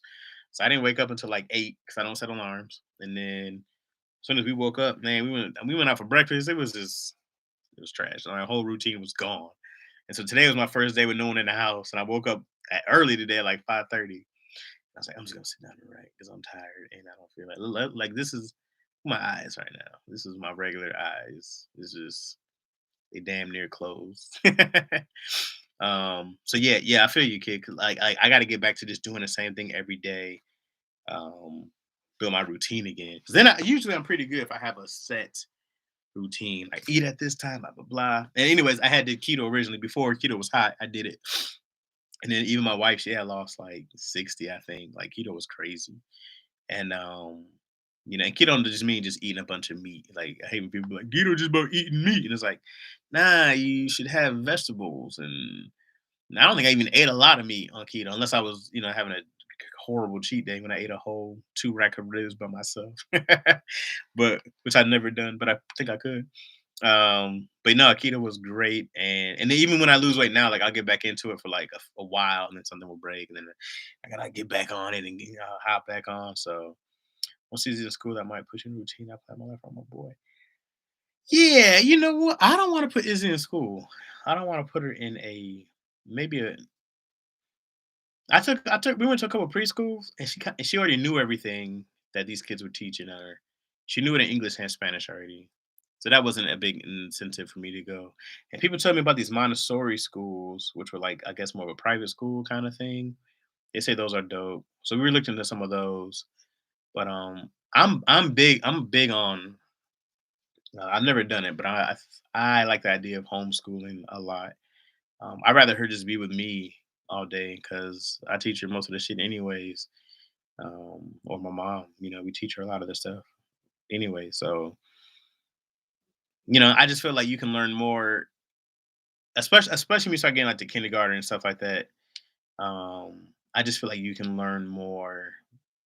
I mean, dog, with the amount of access that kids have to education 24 hours a day, I go like, you're gonna put this curriculum in 6 hours and expect them like my daughter's learning how to tell time right now. She's 3.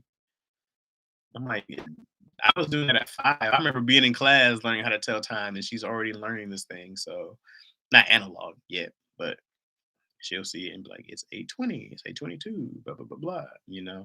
So might teach her analog clock pretty soon. I mean, she's 3. So I just feel like when you really sit down and you make time, we can teach her way more, and we can do it all day. So unless it's just about having somewhere to take your kid, for me, this is for me because I have way more time to be at home. So this is for me. I always thought that school was for the parents. I always thought that. Even when I was going at school, I was like, this is for my mom and dad to tell people how good I'm doing in school, and so somebody to watch your kid for 8 hours. I was like, this is just a place for me to go for 8 hours a day. You get to hang out with other kids. They just group you together. It's like being at a dog park for kids. They put you together, and then your parents need to go, he's so smart. Look at what he's doing. Look at what he's doing. I hated high school. And not because I was a nerd. I had a great time, popular enough. Had a lot of fun. Had a lot of fun, but there was no point of school to me. I just thought like it was this place. Outside, if my friends went there, been offered to play sports. Nah, I didn't even want to graduate. I wanted to. If I'd have known you could have got your GED and got out early, I definitely would have done that behind my parents' back. I definitely would have done that. Definitely would have done that. Um, I know people, man, they've graduated high school at 15, 16, went to college at 15 or 16. Like it doesn't mean anything to me. To me, not that education is important. Education is one of the most important thing in all. School and education are different. They're not the same thing. School and education aren't the same thing. But education is nothing was more important than that. I agree with that. But I go like, and I just didn't. I never grew what we learned. I had an issue with high school about what we were doing there, and I didn't feel like it even. Definitely didn't feel like it ever prepared me for anything, um, except for how to listen to other people tell me what to do, and I hated that because I hated being told what to do. Anyways, I still hate being told what to do. I like doing my own thing. You know what I mean? Which is why I do my own thing. As long as it works for me, leave me the fuck alone. Not to saying that you just go against the grain to go against the grain. You do smart decisions. You make, man. When I started actually making smart decisions and stringing together smart decisions, my whole life changed. The more I added up smart decision here, smart decision here, smart decision here, my whole life changed. It wasn't just about, "Oh, let me go do this, let me go that." Once I actually sat down, and if you ever hear them, they'll make fun of me for making a plan. I'm like, well, I have a plan and I'm following it, which has worked for me very well. Um, that's why once I actually started sitting down, planning and making good, thought out decisions and stringing good decisions together, fucking life changed, bro. Before, when I was just trying to do shit and figure it out, no, horrible, horrible. Goddamn, more spam on here. Let me read some of you guys' comments. Um, how was it working with Dion? Great. Dion, man, Dion's a certified genius. Dion Lack is a certified genius. Certified genius. Dion can rap. Dion can draw. Dion can write. Dion edits. Dion's a great director. Dion has a great vision. He's a great father, great dude, great friend. Dion's one of the funniest people. Like when I'm with Dion, I laugh the entire time. He's one of the funniest people. Dion is great. Dion should be way more popular than what he is, but he's certified filth also. This is why we get along, man. Because me and Dion would just say the shit that comes to our mind, and it's great. And so when you watch the next episode, Dion's daughter is in there, so he's a little more tamed. A little more tame Dion when his kids in the house. So it was cool. It was cool. I got the most replayed episode of Daddy Issues. Rolak is he's great, dude. He's great. He's literally one of my favorite people, man. And we were talking about that before. Like I don't spend enough time with him. Like and we're both busy. We both have the kids, and Dion has a studio, so he's always editing projects, and you know Dion's a legit businessman. He works all the time. So, but you know, we always talk about that. Me and Dion, we both feel like we're one of those dudes who are like, not that you're overlooked. I don't feel overlooked. I don't feel like I definitely don't feel like I'm where I want to be or where I'm supposed to be at yet. But I also think that your journey, you'll see my journey is still unfolding. So we'll get the chance to see. As long as I keep working hard, you'll get everything that you want. I still go back and forth on what I want all the time. I just know I want to make money and have fun. That I always know. But dude, Dion is one of those dudes where if he just blew up tomorrow, I'd be like, I get that. I get that 100%. Like it'd be no question for me. He's so appealing and he's so open and it's just funny, man. Just funny. And on his shit, you know what I mean? On his shit, and he's a workhorse. Like you'll never hear me say anything bad about Dion. He's a great dude. Great dude. Dion, this why you can probably find it somewhere. Dion did Comic View like well over 10 years ago. You see Young Dion on Comic View. Uh Gotta be something, maybe almost close to 20 years now. No, not that long.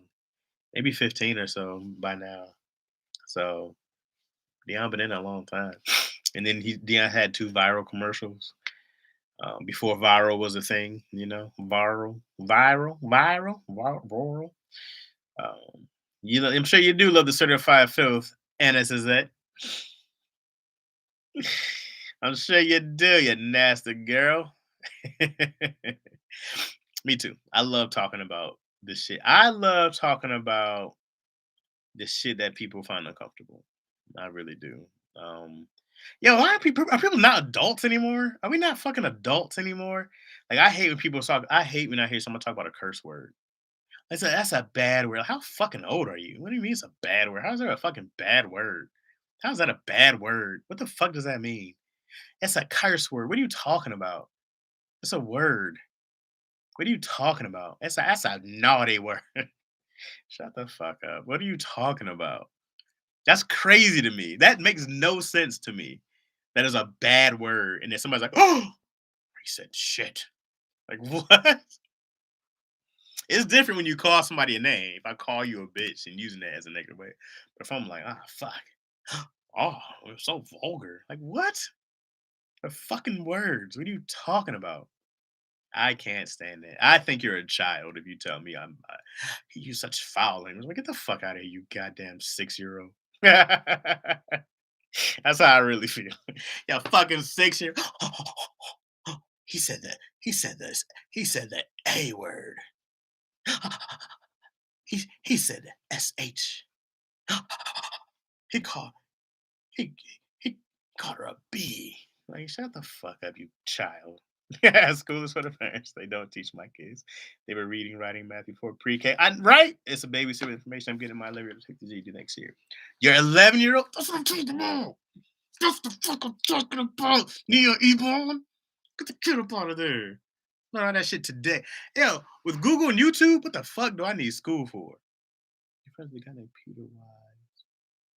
I do know a guy named Peter. Sorry, I had a text come in. Sorry, I had a text come in. I don't know. Sorry, guys. Sorry, got distracted. Um, yeah. No, that's great. That's great. I mean, so my wife is really big on school. She thinks like school is important, but she's also a first generation immigrant. So she wants my kid to go to college and all that good shit and blah blah blah blah. I want her to do whatever she wants to do. Like I'm so pro, do what you want to do. There's probably only two things I'll make her do. I'll probably make her play the piano, and I'll probably make her play the drums. Probably those are the two things I'll just like. You can't quit these two things. until she gets older. Until she's like 13 or 14, then you can quit. But by then you're brainwashed, so it's fine. But I want to get her into a lot because even without school, like I want her to play sports. She'll make friends playing sports. She'll make friends in gymnastics or dance or music, whatever she wants to do. She'll make friends. You know what I mean? I'm not worried about her not making friends. I know people with kids. We all get together. I'm not worried about that. She'll have plenty of time to meet children to play with, plenty of opportunities to meet kids. I want her to, travel with me and go around the world, and I want us to go learn about the real world and how it really looks. And I think that once you see how kids live in other countries, you have a real appreciation, a real thankfulness, because the stuff that my daughter has, and granted, I don't have a house, I don't live in a big house, I didn't grow up in a big house, I grew up in a house. You realize how much you have when you see either what other people don't have, or when I was homeless myself. I mean, my appreciation for running water and doors is crazy. Like, I appreciate running water because I didn't have access to it 24/7. And when you don't have access to running water, you don't realize how special that shit is. What a magic trick running water is that can go to hot or cold. The flip of a fucking handle. That's crazy. A little twist. It's hot now. And it's like we as Americans take it so much for granted that we have running water. It's crazy. So taking a poop in your own bathroom is a blessing to take for granted. You the goddamn right it is, kid clip.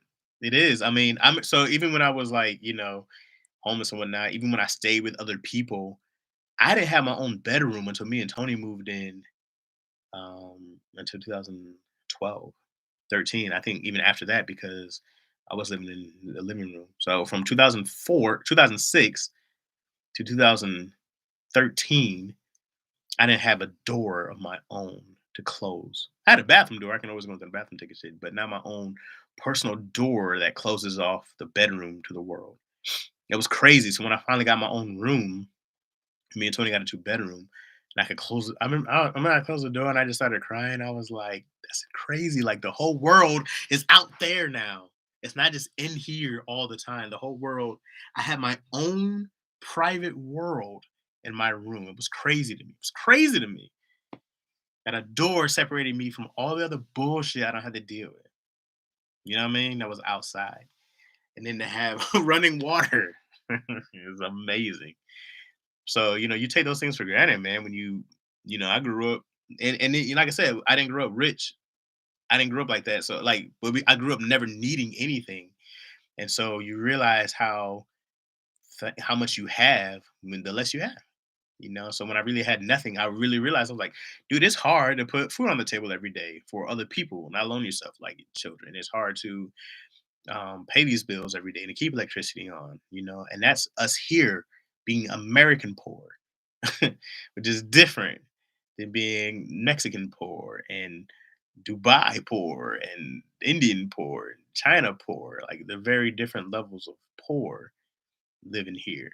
Most people, even when I was homeless, I still ate every day because there were so many different people who you can meet up with, different spots. Like the homeless community was crazy. They had whole maps of places you can go to eat. They had a whole schedule. At 9 we hit here for breakfast. And you go over here in Hollywood at 12. Like they had it like you could always eat and they just give you these bags of food. Very different, man. Chaz is someone to root for, brothers authentic. Why thank you, man. Appreciate it. All you gotta do is take her downtown. You don't need to go to another country. But still, I mean, downtown it's gonna be a different because you don't see the kids. You don't see the kids out there. You know what I mean? Like you see adults, and you assume they make bad decisions somewhere, like on the Skid Row. Um, but once you see some kids who are born into this, and you see these kids out selling stuff, and I mean you can see that in different country or different cities, but not to the point where like we sleeping outside or we bloated because we hungry. Like you gotta see that being born in the United States is winning a lottery, period. No matter how much you feel about this country. Um, because most of the time, no matter what, you're gonna get the basic necessities somewhere, whether it's a shelter, which they're definitely ran out of. I remember I didn't used to go to shelters because I didn't want to take up a spot for somebody else. I really felt I needed it, so I would just either sleep in the car. Or usually, I had someone who would let me stay and would bum around for a while, but I just didn't want to take up space for somebody else who really needed it. I was always okay because I could always go back home to Michigan. I knew that. I know I could always go back home if I had to. So I still know that. I still can always go back home. My mom's with me now. I can go back and live with somebody, I'm sure. But nah, man, you gotta go experience like, man, these cats who they need your money. You know what I mean? Like, and it's even crazy now that like this thing called disposable income, right? Which I don't really believe in because everybody needs it, but you know, to have this quote unquote, disposable income is just, I guess, anything that's not your bills, right? Uh, so when you have it, you gotta like really be responsible with it. Like I love taking the wife out and buying stuff for people, but I also like to go to grocery stores. I like buying groceries for the people behind me. I do that often. Nothing crazy, but I spent a couple $100, within a week or so buying groceries for people. Hopefully they need it. People really appreciate it. But I don't want to do more stuff like that, man. Like the more money I make, the more I just give away because I don't need a lot, and my family don't need a lot. What you don't need a lot. Um, but I love to just help people, man. Who you know that that shit means a lot. That shit means a lot to people. I mean, I get this dude $20. I think he was delivering groceries to us, and I gave him a 20 randomly. Because usually my wife orders Instacart all the time, which is another crazy privilege, which is nuts. And then I met this dude, man. I gave him a $20, and I was like, "Hey, man, I had this," and he was like, "Yo, man," he was like, "You don't even know what this means." And I was like, "It's all good, bro." And he was like, "Can I give you a hug?" Like, yeah, yeah, you know, sure. But I mean, you know, but I know at a time when that $20 would have been everything to me. That $20 would have been everything to me at one point in time. Like I remember I was like, I remember I was walking around in Hollywood looking on the ground for money because I had nothing. For my parents are from Honduras and it's poor, poor. Yeah, I still have cousins there, and I'm like, damn, that could be me. Yeah, Risa, I dated this lady from Honduras. Um, she was poor, poor, and she was just always telling me about like her family. I would see her when she FaceTimed her family. They didn't even have electricity, or I think sometimes they would have electricity. They would have it sometimes, and then I think like it became really drug heavy and gang heavy there, and yeah, man, people take this shit for granted, man. Being in the United States, like you go somewhere else and shit, all you need to do is talk to your children every day, talk and they learn what they know and travel. I always say some people do, and some people need school to be taught to do like someone else. I always say some people do, and some people need school to be taught to do like someone else. I think I know what you're saying, Nia. That could just be me reading that wrong. But I agree with the talk to your children, everyday talking, learn what you know, and travel. Yep. Some people do, and some people need school to be taught to do like someone else. I feel that's what school gives you is that it teaches you to do like other people. Um, but for me, man, I just like school's an option. Like public school is an option. Here's an option of education, which is fine. Which is fine. It's an option of education. But when I tell people I want to homeschool, when I tell people that I want to do something different, they look at me like I'm crazy. They're like, "Oh, why would you do that?" And I'm like, "Cause this is the basic option is this education of public school. I don't want to do private school either, mainly because I don't want to spend the money. Mainly that. People tell me to do private school for Hollywood connections. That's what they're like, because man, you be working with I know my boss. His kids went to school with Babyface, so he became cool with Babyface and shit like that. So, but for me, man, I just go like, oh, the internet. The internet has gave us an amazing world of options. There's so many options. Money gives you options. You have so many options. Um, when you get your groceries delivered, they don't ever come right. I never do the Instacart. She always does, so I never know what that comes in there. I think that's like the most wildest thing is Instacart. I go like, hey, no, you just order some groceries and somebody just brings it up, which for me works because I hate going to the grocery store and I hate bringing up stuff. I never make more than one trip. I will not make 2 trips. I will leave. I'll be like, well, what can stay in here for the night? We got to the milk up. Cool, cool. What else? What about this bread? You need this bread tonight? You need that tonight? You said that for the morning? You know? Yeah, cool. This can stay here though, right? I'm not taking 2 trips. Never. I don't do it. One trip only, baby. I have 2 bags on each finger. Fingers is breaking. Just taking it up. Never ever making 2 trips. Real man shit. You know what I'm saying? Real man shit. I love grocery shopping. Target's my happy place. Oh Lord, nay. Your goddamn debit card has got to be trash. I'm going in for 2 things. $180 later. And he's like, "What? It was on sale. I needed it." Something on sale. If you buy something on sale that you didn't go in for, you got hustled. People would be like, "Yeah, but it was $200, but it was on sale for 180." It was like, "Well, you just spent 180. You didn't save $20. You spent $180 that you didn't plan on spending." But yeah, but it was half off. But you still didn't plan on spending that money. They got you. Like that's not saving if you're spending the money you didn't plan on spending. If you spent the money you plan on saving, then you're not saving any money when you buy something that's on sale, unless you already meant to buy that. I have helped a guy in prison. That was why. That's dope. What'd you do? You got him out of jail? Did you witness him? Did you give him some? Because that would help a lot of inmates. How'd you help him? What'd you do? Did you pen pal? You have pen pal prison? What'd you do? How'd you help? Did you put money on his books? Did you take care of his kids while he was on the out while inside? How'd you help him? That'd be dope to get someone out of jail, like to be one of those lawyers who got somebody out of jail who was wrong for 30 years, and that cat got like an $8 million settlement. That'd be dope. That'd be cool. I would. All I could do is make them laugh. Like, hey, keep your head up, buddy. That's all I got. Keep good spirits. I got nothing. I'm so useless. I am so useless outside of comedy. I am so useless. I can't do a damn thing. I can't. I'm not handy. I don't know the law. I'm so useless.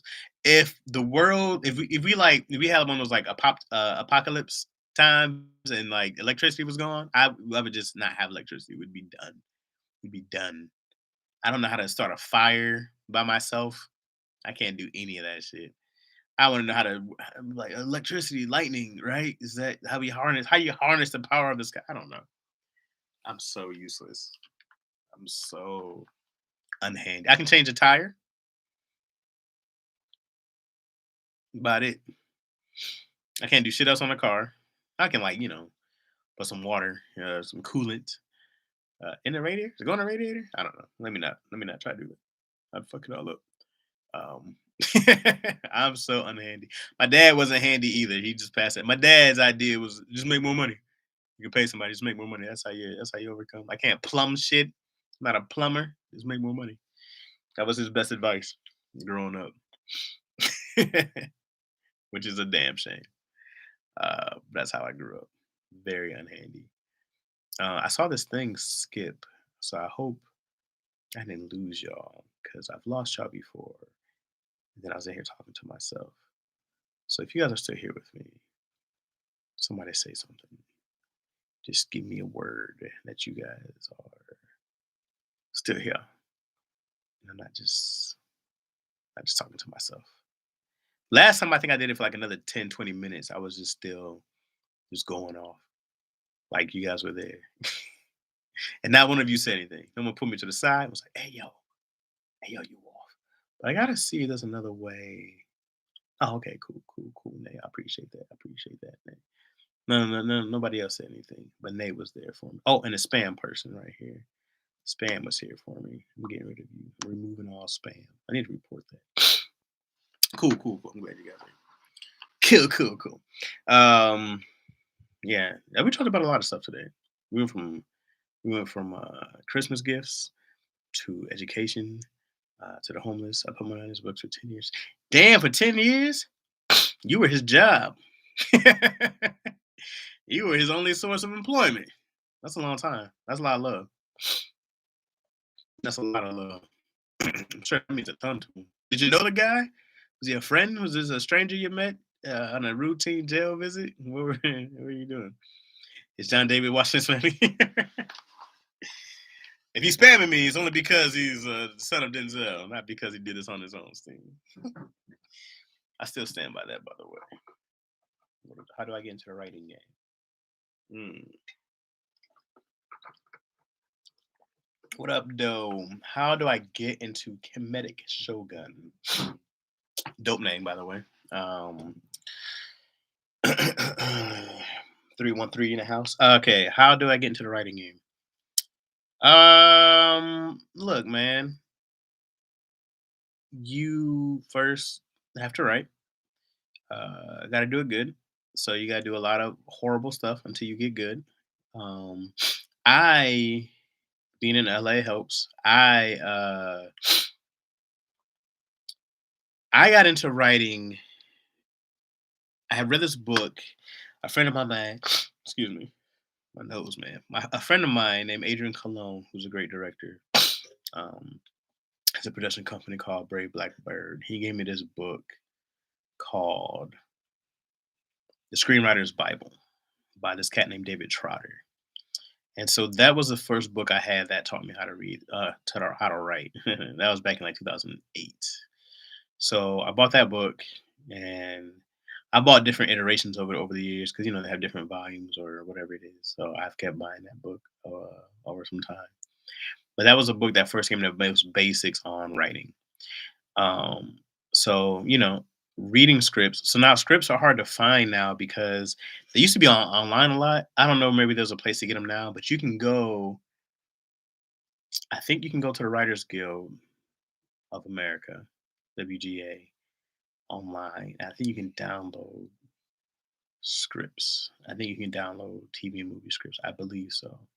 Because it's kind of like a place for resources. So there's a WGA, there's Writers Guild East, and there's Writers Guild West. I always use West because I'm in Los Angeles. So writing every day is gonna help you be good.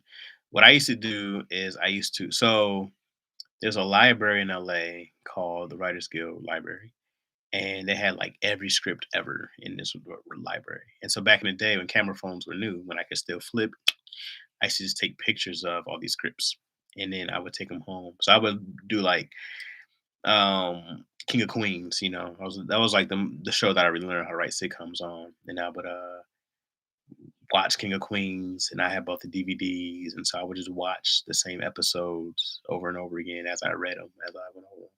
And so I really just kind of studied sitcom, and I studied different ones. I would read like I Love Lucy and watch those, and I had just all these pages and pages of scripts on my phone. Now I can only find like I can't find real scripts online.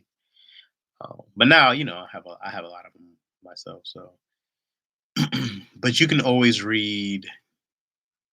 I think movie ones. Try WJ Library if you want to read like full on scripts. And then like Twitter, like a lot of people like Misha Green who did she did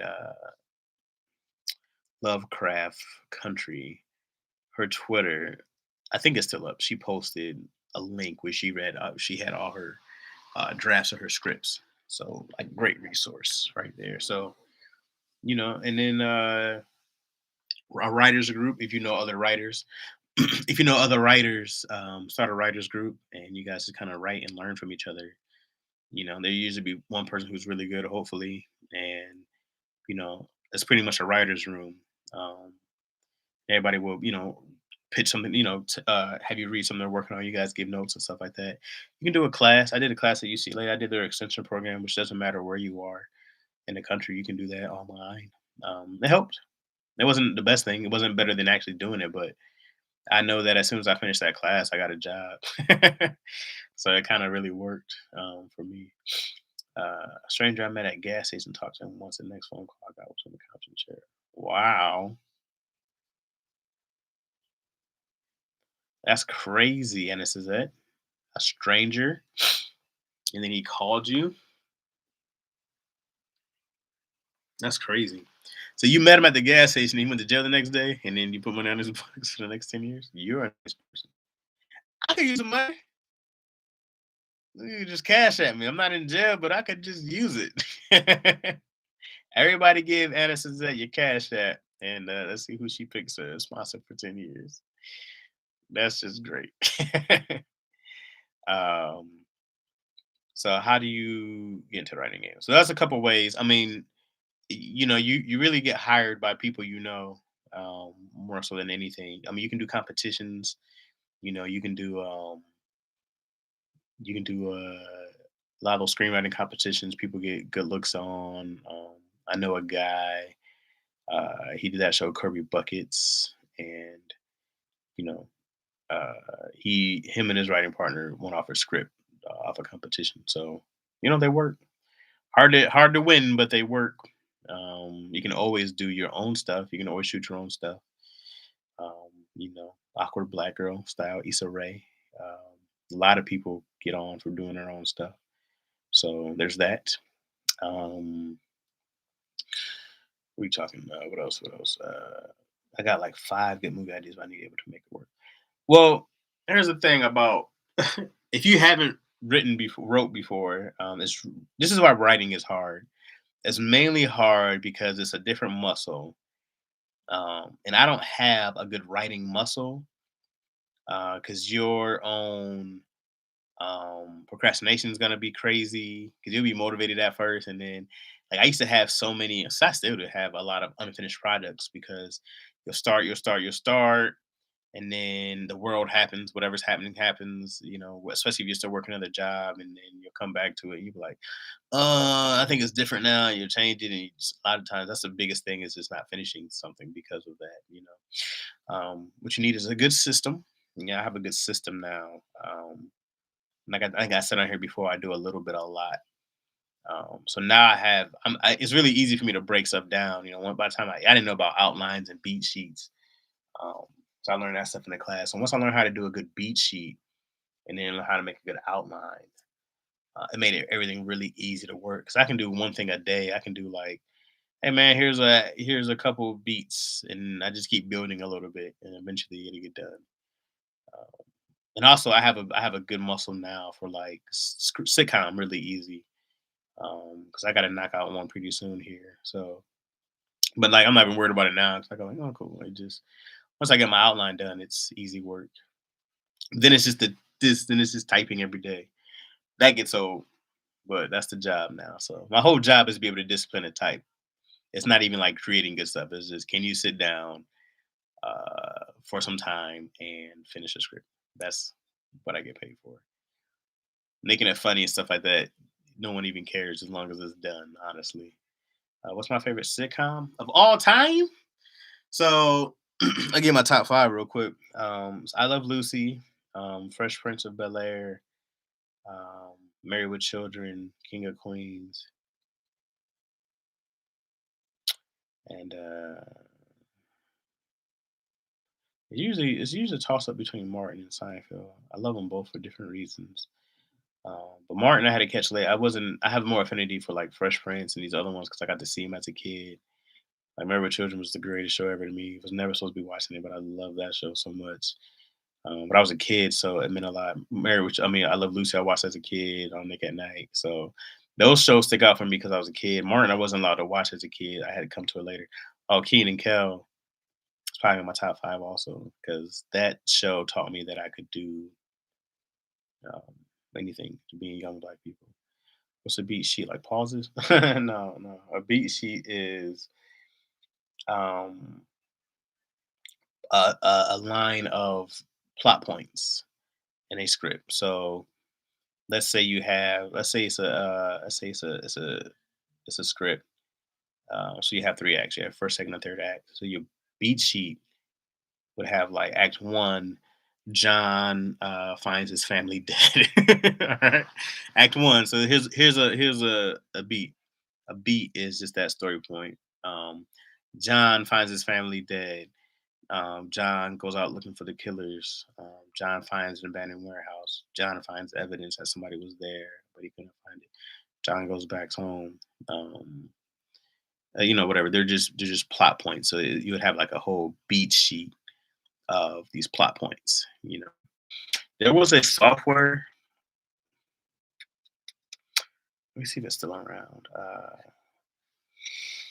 I gotta find. It was a software that was good for writing beat sheets and outlines. I don't think I have it anymore. Oh, King of Queens was when I found King of Queens. I was older then, but that show spoke to my soul. I am Doug Heffernan, and Doug Heffernan is I. That was like the greatest show in the world to me. I don't have it. Also, you got to have Final Draft. This is a script software, which is like, what's up, RoboSack? RoboSack? RoboSack? You got to have this script software called Final Draft. It's industry standard.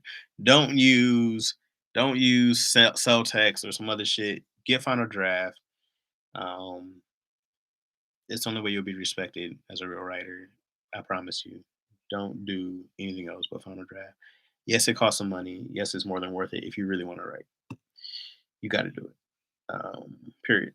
Period. So discussion about it. All right. So the script software is called Contour, Contour, and you can do it as an app. I think you can download it on your laptop, and it just breaks down. It will show you like different screenplays and the archetypes and formulas, and it'll break down different scripts. Like here, it has American Beauty, King Kong, Liar, Liar. They should update these. Star Wars, The Dark Knight, Incredibles. It probably is an update. I haven't used it in a long time, so it'll just break down. And then if you want to build your own, it'll give you a breakdown of how to. Like right here, it has like the four question: Who's the main character? Explain why your main character is sympathetic. Not only sympathetic, but often he has suffered some form of undeserved misfortune in his life. What are they trying to accomplish? Who's trying to stop them? What happens if they fail? Blah blah blah blah. So it's a super dope software for beginners, I believe. I used it a lot early on to really learn, and it's still really hard to write a movie.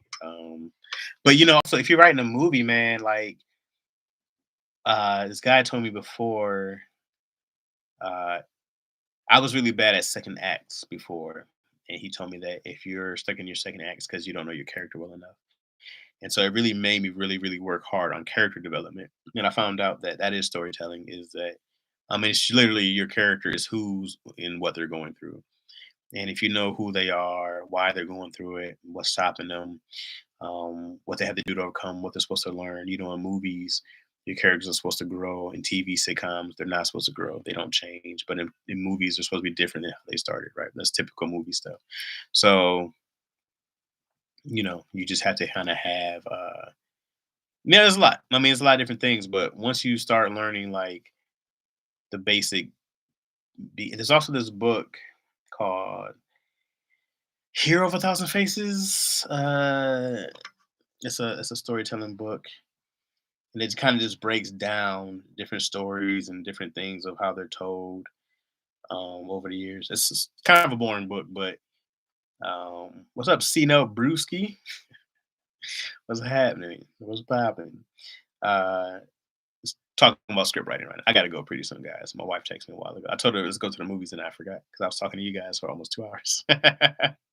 So hopefully she doesn't know I'm live right now. She'll hop in here cussing y'all out. Chaz has to go home. He can't stay here and play and no more. He gotta go.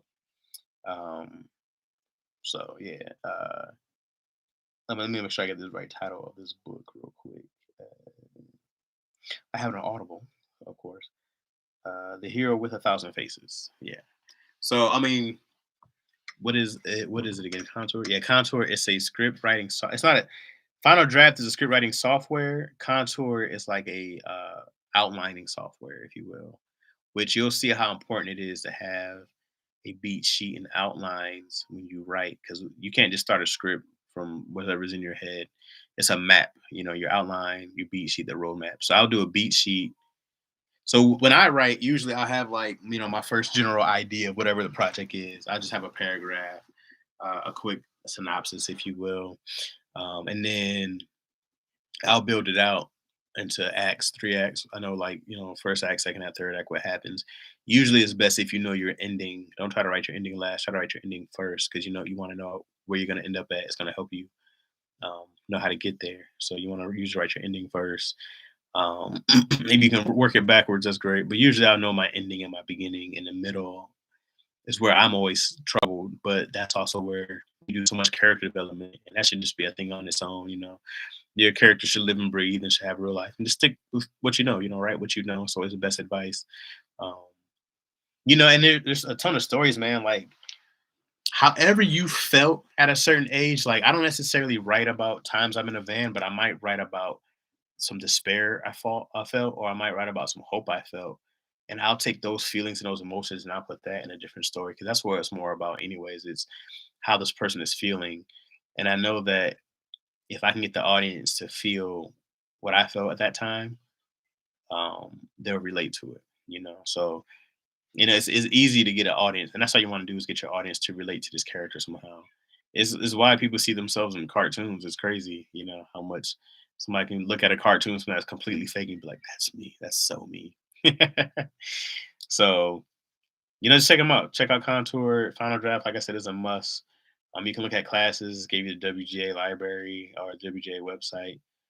Those are all resources I use to get on or to learn, anyways. But to get into writing, man, I mean, being in LA helps a lot, and it's way more about who you know than anything. I mean, the more people you meet, you get hired by your friends. I never sent something in and got hired just because I got sent something in. I've only got sent in when I got hired when somebody knew me. My first job came from my buddy. He recommended me to come write a script with him, and I just never left. And that's how I got on. It wasn't anything that I wrote that wowed anybody. But you can do that. I mean, you can write these spec scripts. Yeah, spec script is pretty much like I think it just means like speculation or something like that. But you write a version of the episode of the show you like. So a lot of people do like Insecure. I did King of Queens back in the day. Um, my episode of King of Queens was dope, by the way. It was Deacon, the big black friend, had joined a men's basketball league, and he kept coming to work and he was bragging and all this stuff. And so Doug wanted to join it, but Deacon told him no. So when Deacon goes to practice next day, Doug is there. And Doug says all the shine, and him and Deacon fight about it, all that good stuff. That was fun. That was a really fun episode. Um, you know, sorry, I told you guys I've been up at 5, so sorry if my energy's down. We've been talking for 2 hours. I'm tired now. All right, I'm gonna go get yelled at by my wife. So I hope that helped. Comedic Shogun 313. Like I said, it's all about who you know, man. People get hired because people come out here, they volunteer, they do all kind of free work. No, no, no. I didn't write an episode of King of Queens. I wrote a spec script of King of Queens. Very different.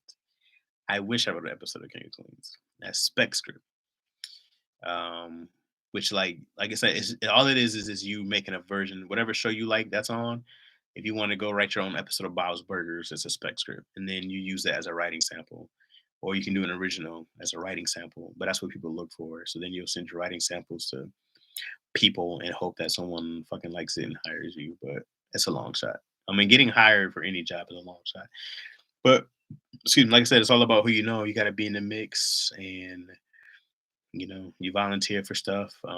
My buddy, he volunteered. How he got in is he volunteered somewhere, met somebody. The dude put up a Facebook request looking for a writer's assistant years later, and they hired him. Then he brought me in. Mad random shit, like mad random shit. Uh, so you just got to be ready. This is why you got to write a lot, because when you do get an opportunity, you got to be ready. You know, Shy guy, turn your notifications on, man. Turn them on. We've been on for 2 hours. You didn't know? Come on, shy guy. 2 hours we've been on. Yeah, all right, let's do this again. Let's try again tomorrow. I should be in here working, and then we'll go live around 5-ish, 5:30-ish. Let's try.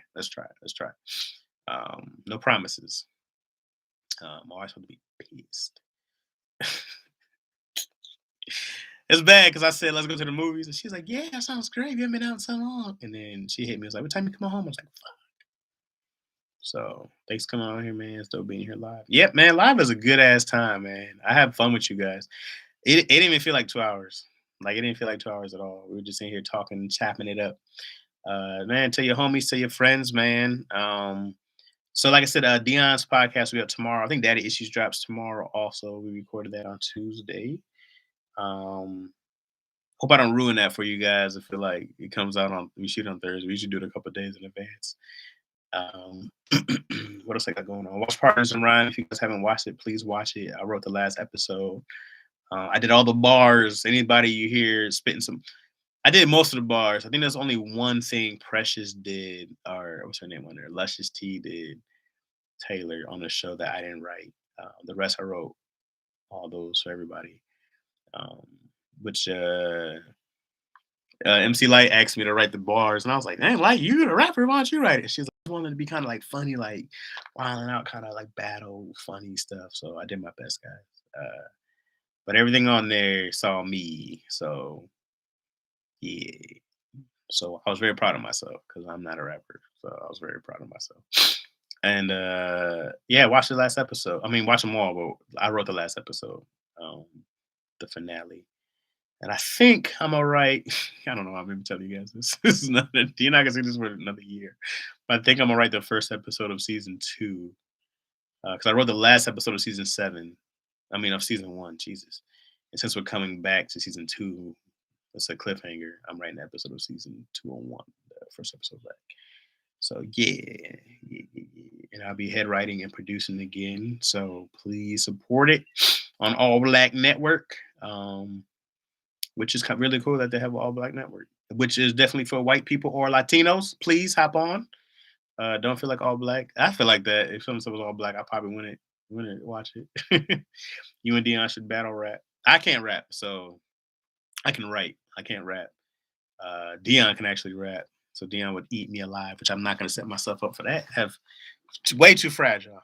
Much love to you and your family, Chaz. Appreciate you and Grace says, thank you, Prince. Appreciate you, man. Thank you guys for watching. I appreciate it.